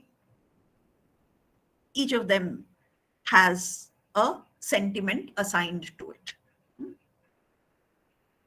So very good. We have dominant states, transitory states, and temperamental states. And out of each dominant state, a sentiment is born. A sentiment can be aroused. How? That is the final question. And here you notice that the idea of rasa nishpatti comes in the karika. Okay. 2 Sutra 31. So no meaning proceeds from speech without any kind of sentiment. That means the meaning is dependent upon how I say it and how you hear it. So it is on both sides. The sentiment is produced from a combination of determinant, that is vibhav, consequent, that is anubhav, and transitory states, vyabhichari bhav. So this is that famous vibhav, anubhav, vyabhichari bhav, samyogat rasa nishpatti. Samyogat meaning combination of. So now this combination is something which the actor as well as the audience are supposed to do. Both of these are human actions. Bharata can only tell you where the sentiment arises from and how to convey that sentiment, how to represent that sentiment.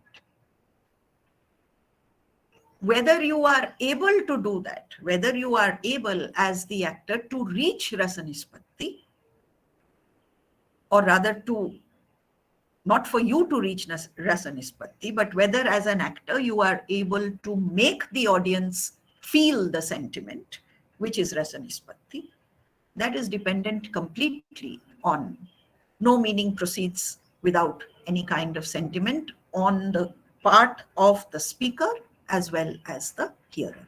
So nothing is pre-decided. After having trained the actor in all of these different kinds of abhinaya and having explained how the sentiments arise from states, now it is up to the actor to represent them on stage, such as that representation leads to rasa nispatti in the audience. And the rishis ask whether there is any instance, I mean, explain to us what you mean by combination. Explain to us what you mean by the sentiment is produced from a combination of determinants. And then there is where Bharata gives the famous example of cooking. It is said that as taste or rasa results from a combination of various spices, vegetables, other articles, similarly, determinants, consequents, and transitory states bring together, or rather brought together, raise or awaken a sentiment from my capacity to feel. My capacity to feel is my sthai bhav. All of us have, as human beings, the capacity to feel.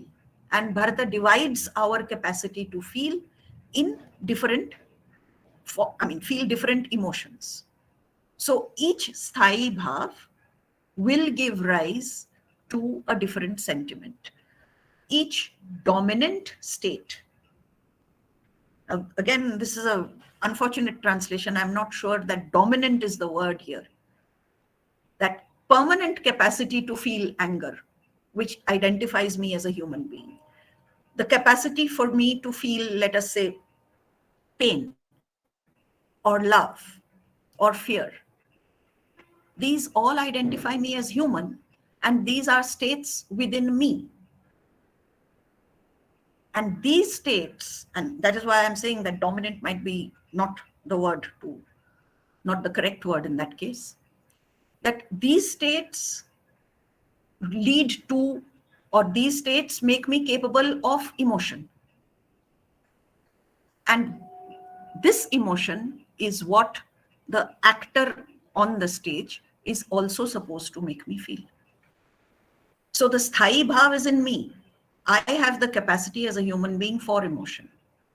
When I watch the visual and the audible representation of certain actions on stage, they appeal to the sthai bhav in me.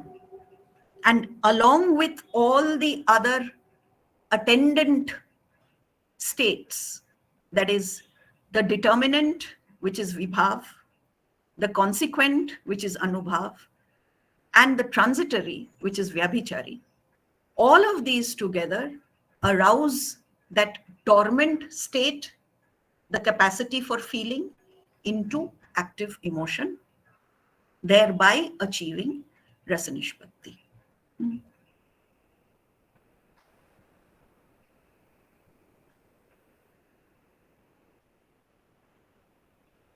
And that is exactly what Bharata says here. Why are the bhavas or the states so called? It is said in reply that bhavas are so called because through words, gestures, and representation of temperament, that is angik, vachik, and sattvic abhinay, they infuse the meaning of the play into the spectators. Again, a very interesting translation. It is not that they convey anything.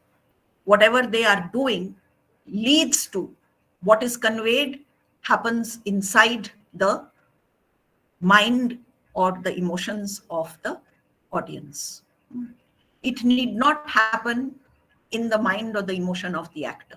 That is a mistake we often make. The rasanishpatti occurs in the audience. So bhava is the cause or the instrument from which rasa is awakened.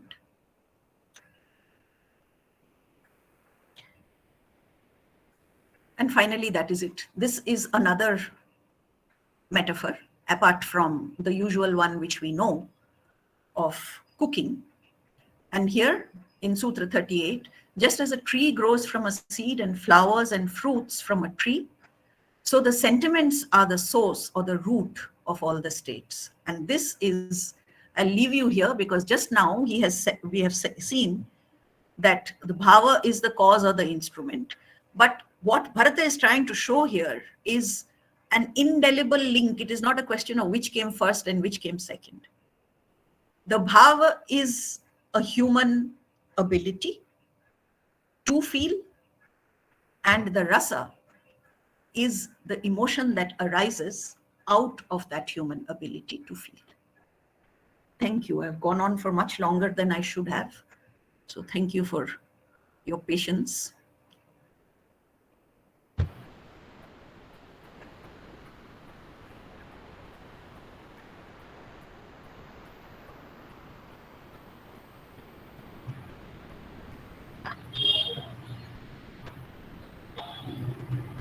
Ritika, if you're saying anything, I can't hear you. Thank you, Ipshita Di. Am I audible now? Huh. Thank you, Ipshita Di, for this engrossing lecture. And personally, for me, it relived my undergraduate days in the Department of Comparative Literature in Jadavpur University, where incidentally you taught us Natyashastra. Thank you so much. I now ask all the participants if they have any questions, they can ask Professor Chandra.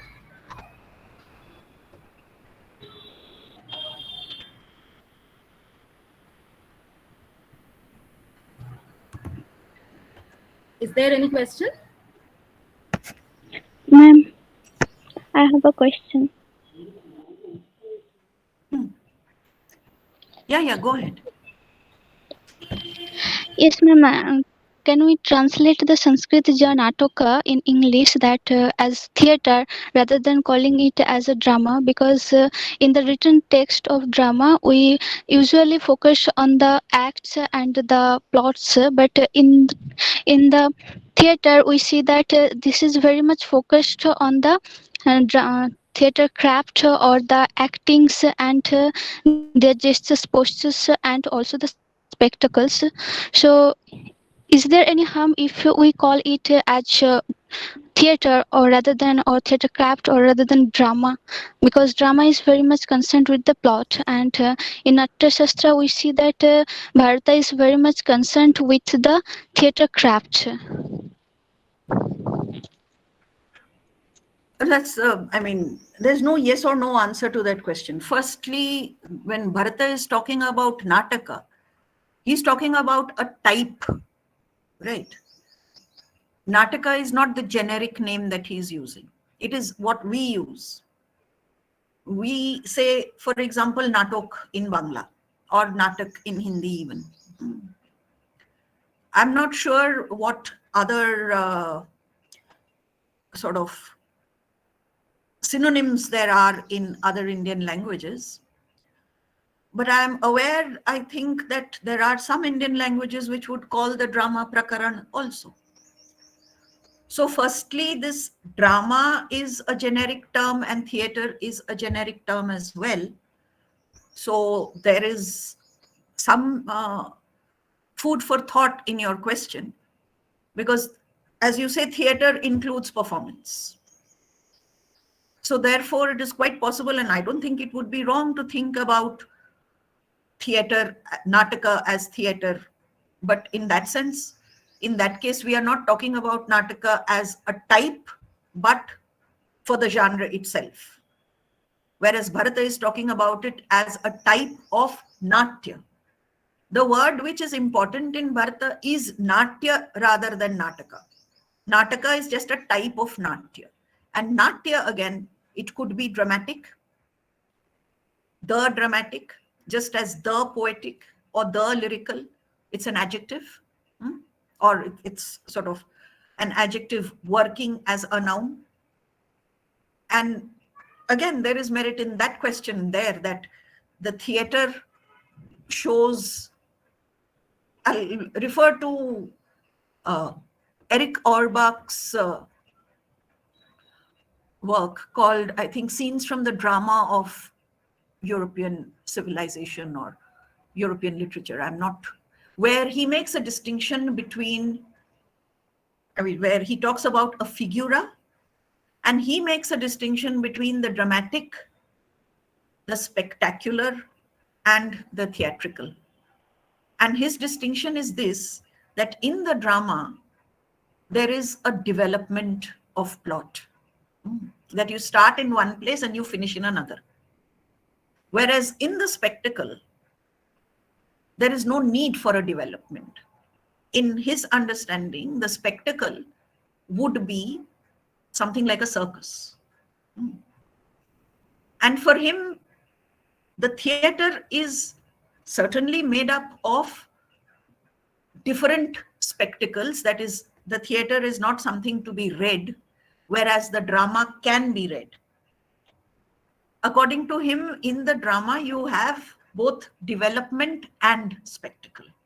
Whereas in theater, you only have spectacle. So that's the distinction that he makes. But I don't think that you're wrong if you are able to clarify, as just you have said now, that in theater, the idea is that the craft as well as, I mean, the craft of representation is more important. But then again, like I said, like for centuries now almost, Natya has been translated as dramatic and Nataka has been translated as drama. So if you want to change the trend, I mean, I'm very much with you and all the best. There's nothing wrong in the way in which you are arguing. This is just the background which you might put when you start to, you know, change the translation. That's all. Thank you, ma'am.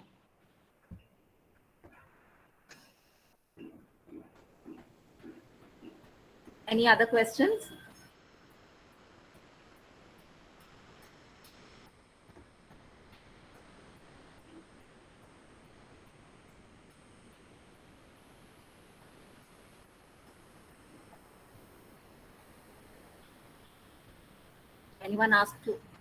Anyone interested to ask any other questions?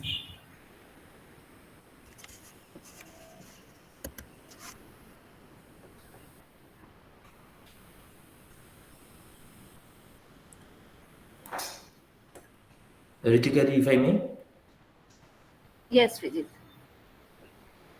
Okay, thank you. First of all, thank you, Professor Chandu, for this very interesting and refreshing talk. And if I may say so, it was a great pleasure to be back in the class, back in your class, although it is in merely the virtual mode. So I have two questions. One, I was a bit confused about the translation of the word nritya as dance. I'm not sure if Manmohan Ghosh has done so. I remember that there is another term used in the Natyashastra, which is nritta. If I may use the varna varna vicheda of these two words, na ri ta ya a and na ri ta ta a. So if Professor Chanda, you would like to comment on these two terms and any difference there might be in their use.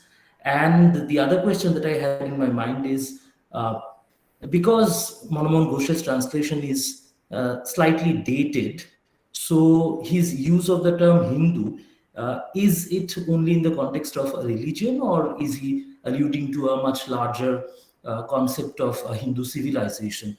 And how should we use the difference in contexts in reading this translation? Thank you.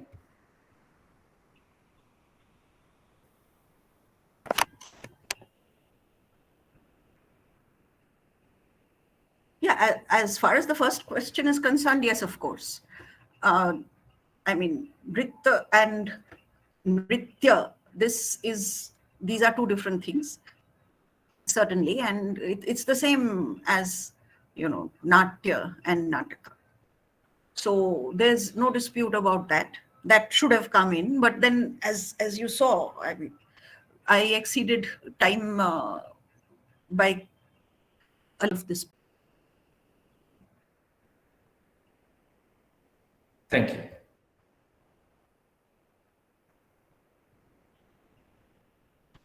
I have more questions. Can we justify any Indian tragic hero from the viewpoint of Aristotle?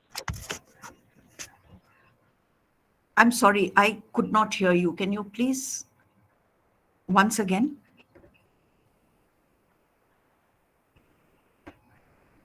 Can we justify any Indian tragic hero? I mean, Indian tragic hero from Aristotle's points of view? A link between the tragic hero in Aristotle and? Indian literary hero who is the tragic hero. Can justify him from the viewpoint of Aristotle, or always have to justify in Indian context?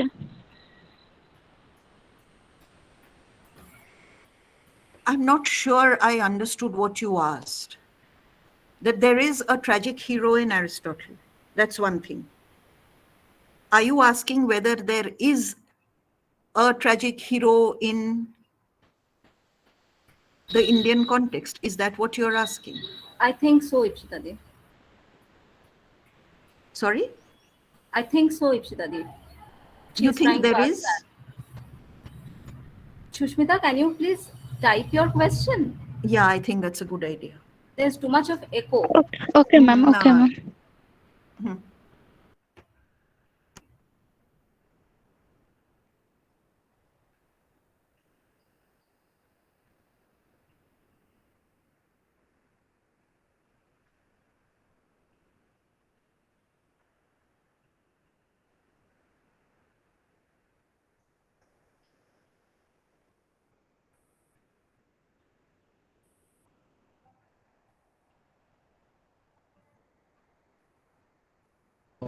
Ma'am, at the time, can I ask one question?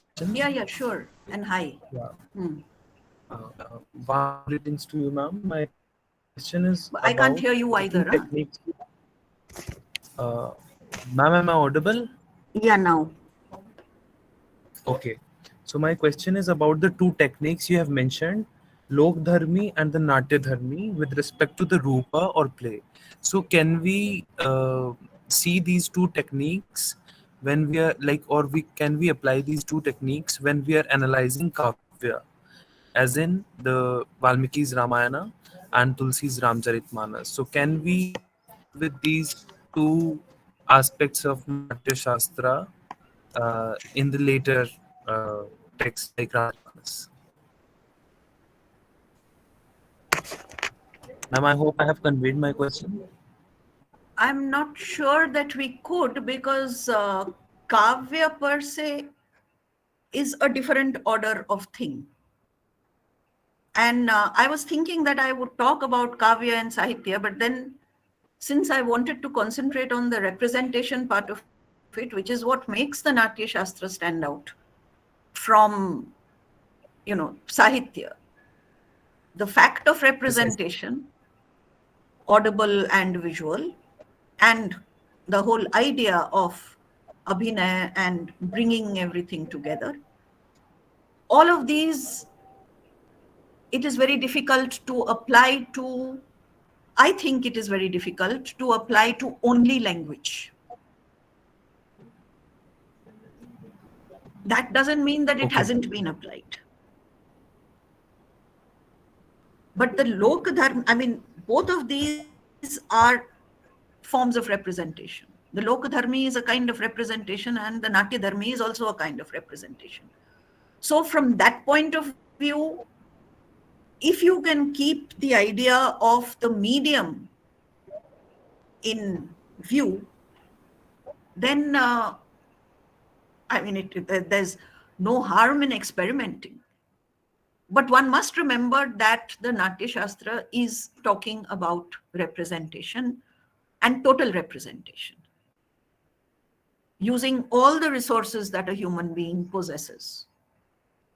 Whereas you are talking about, and Kavya is, only a part of that entire repertoire of resources that the human being possesses for representation. So that needs to be kept, I think, in mind. And if Okay, you are many thanks, trying ma'am. for a simple sort of conflation between Natya Dharmi and Valmiki and Lok Dharmi and Tulsi, my feeling is that you're looking in the wrong place. If that is your intention.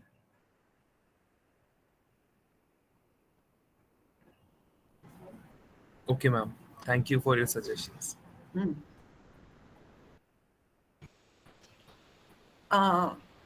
Sushmita's question has not come to me yet. Acha, I am reading it out. Yeah, please. She has written, can we justify any Indian tragic hero from Aristotle's point of view? Or is there any concept of tragic hero in Eastern theory? So who, in your opinion, Shushmita, is an Indian tragic hero?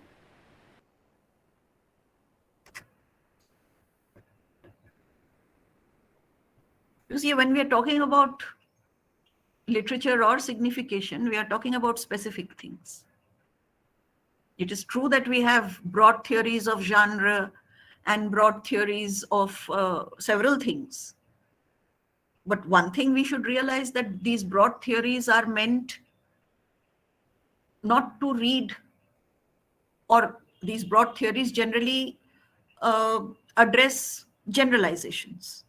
Whereas every text, as far as it is representative, or as far as it is literary, or as far as it is significative, every text is unique.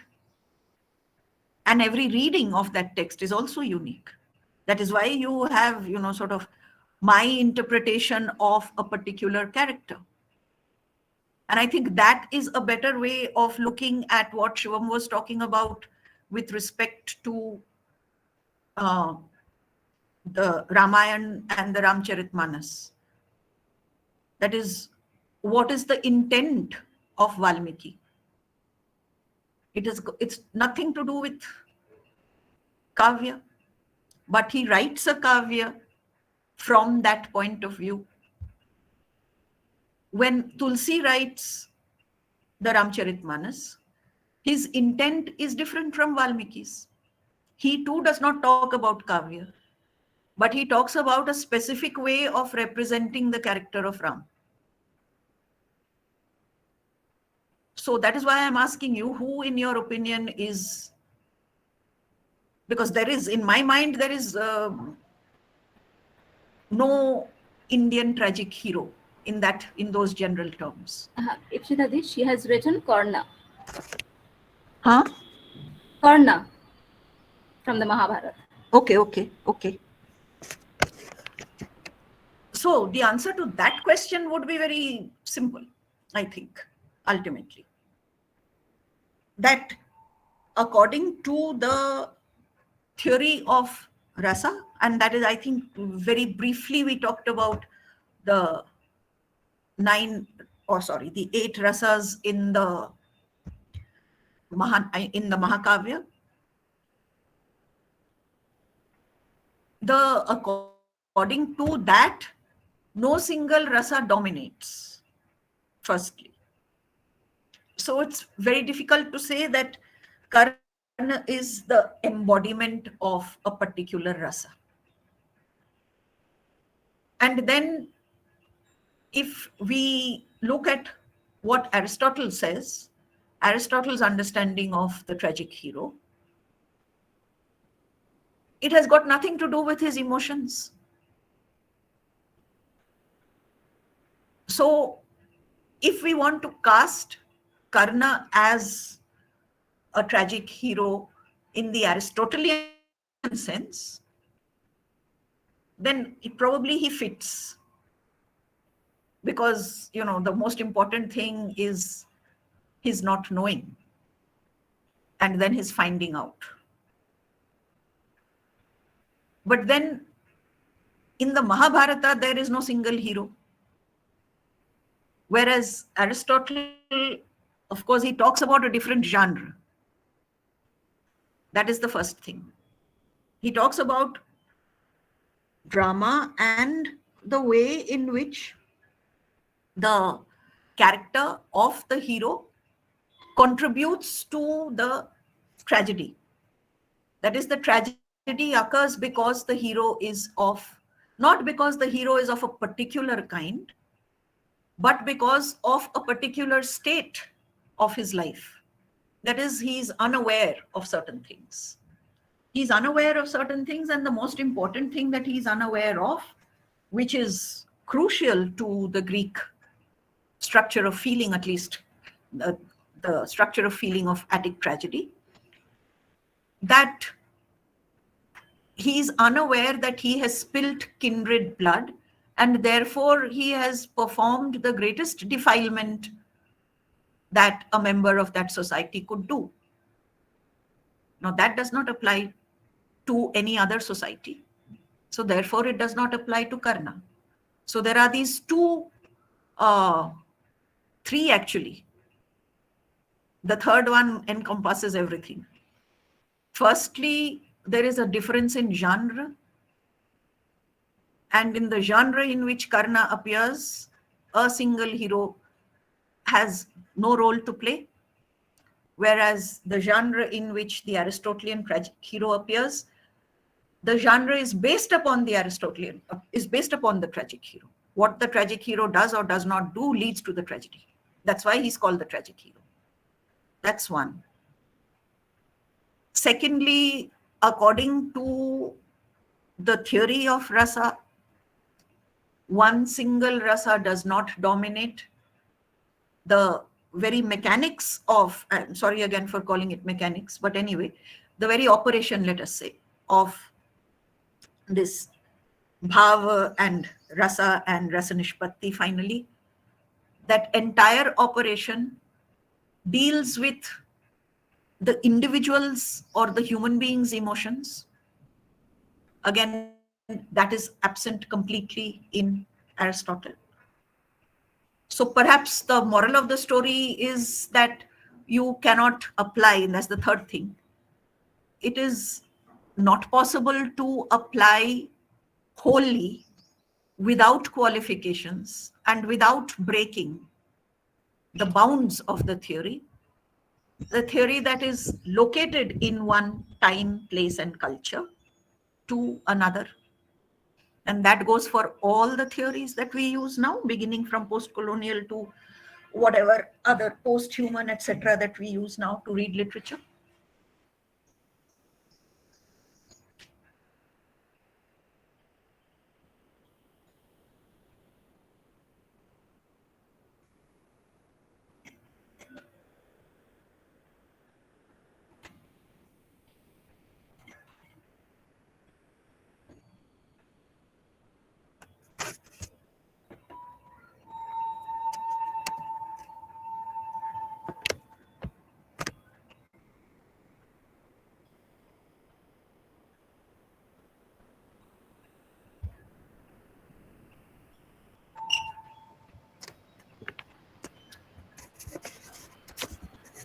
Actually, there is another question in the chat box. Why Bharat never felt the necessity to include Shantarasa that Abhinav Gupta did? Was it not necessary, or it was already there in one of the rasas?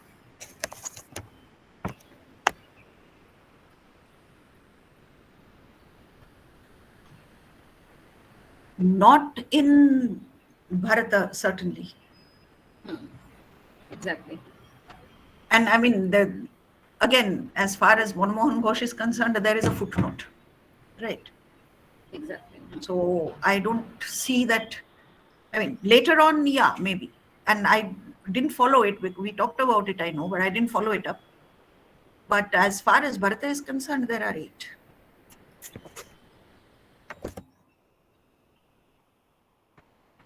Any further questions?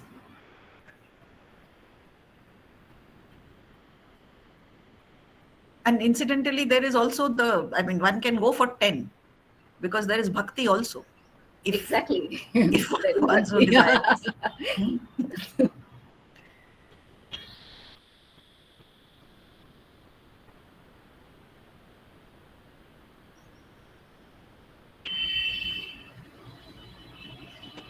Any other questions?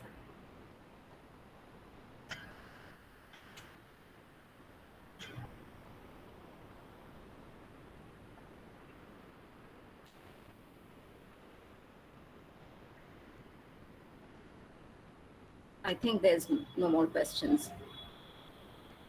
Okay, so I request our head, Mr. Pritam Vera, to say a few words. Pritam, over to you.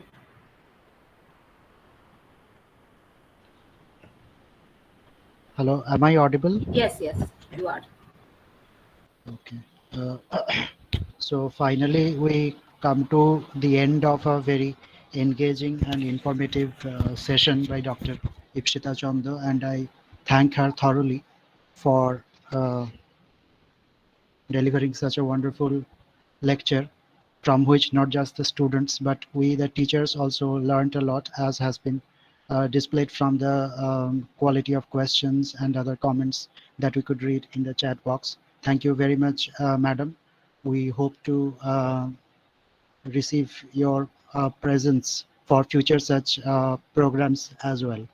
I would now thank the teacher in charge of our institute, Dr. P.K. Dondopat, for letting us arrange this program, and also the head of the IQAC cell, Dr. Saurav Samanto, for their presence in today's webinar. We are thankful to the teachers of several departments of our institution and also of those who attended from other colleges and universities, as their participation was quite high, and also those of the students. The attending persons had crossed 100, and many more, I'm sure, watched it live on YouTube as well. So we are very thankful for their presence in making this program successful. The faculty members of our department have worked behind the scenes for making this happen, and especially most of the credit goes to our colleague, Dr. Ritika Botobal, who has been instrumental in making it happen. Without her unstinted efforts, this would have never been possible, undoubtedly. And finally, I thank our students, most of whom are from the 6th semester batch, and for whom this is particularly topical, this entire lecture that Dr. Chandu gave. And I think they have benefited immensely from her lecture. So thank you all. It's now over to Ritika Botobal once again.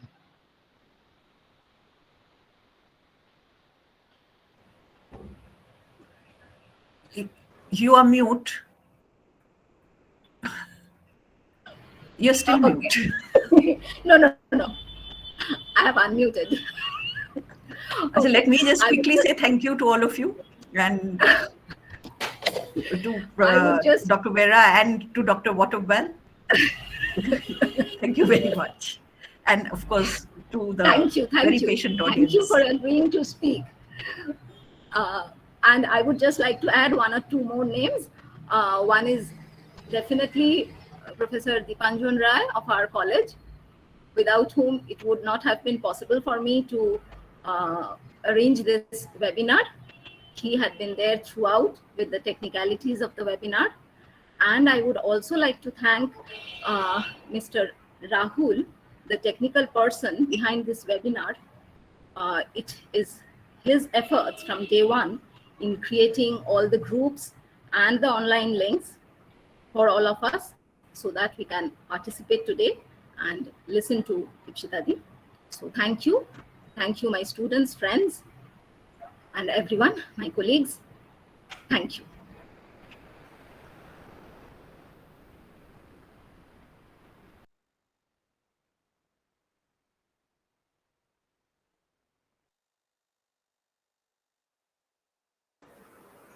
Participants are informed that we will share the feedback link for certificate in the WhatsApp group. Kindly fill your feedback carefully by mentioning your name and other details. Thank you.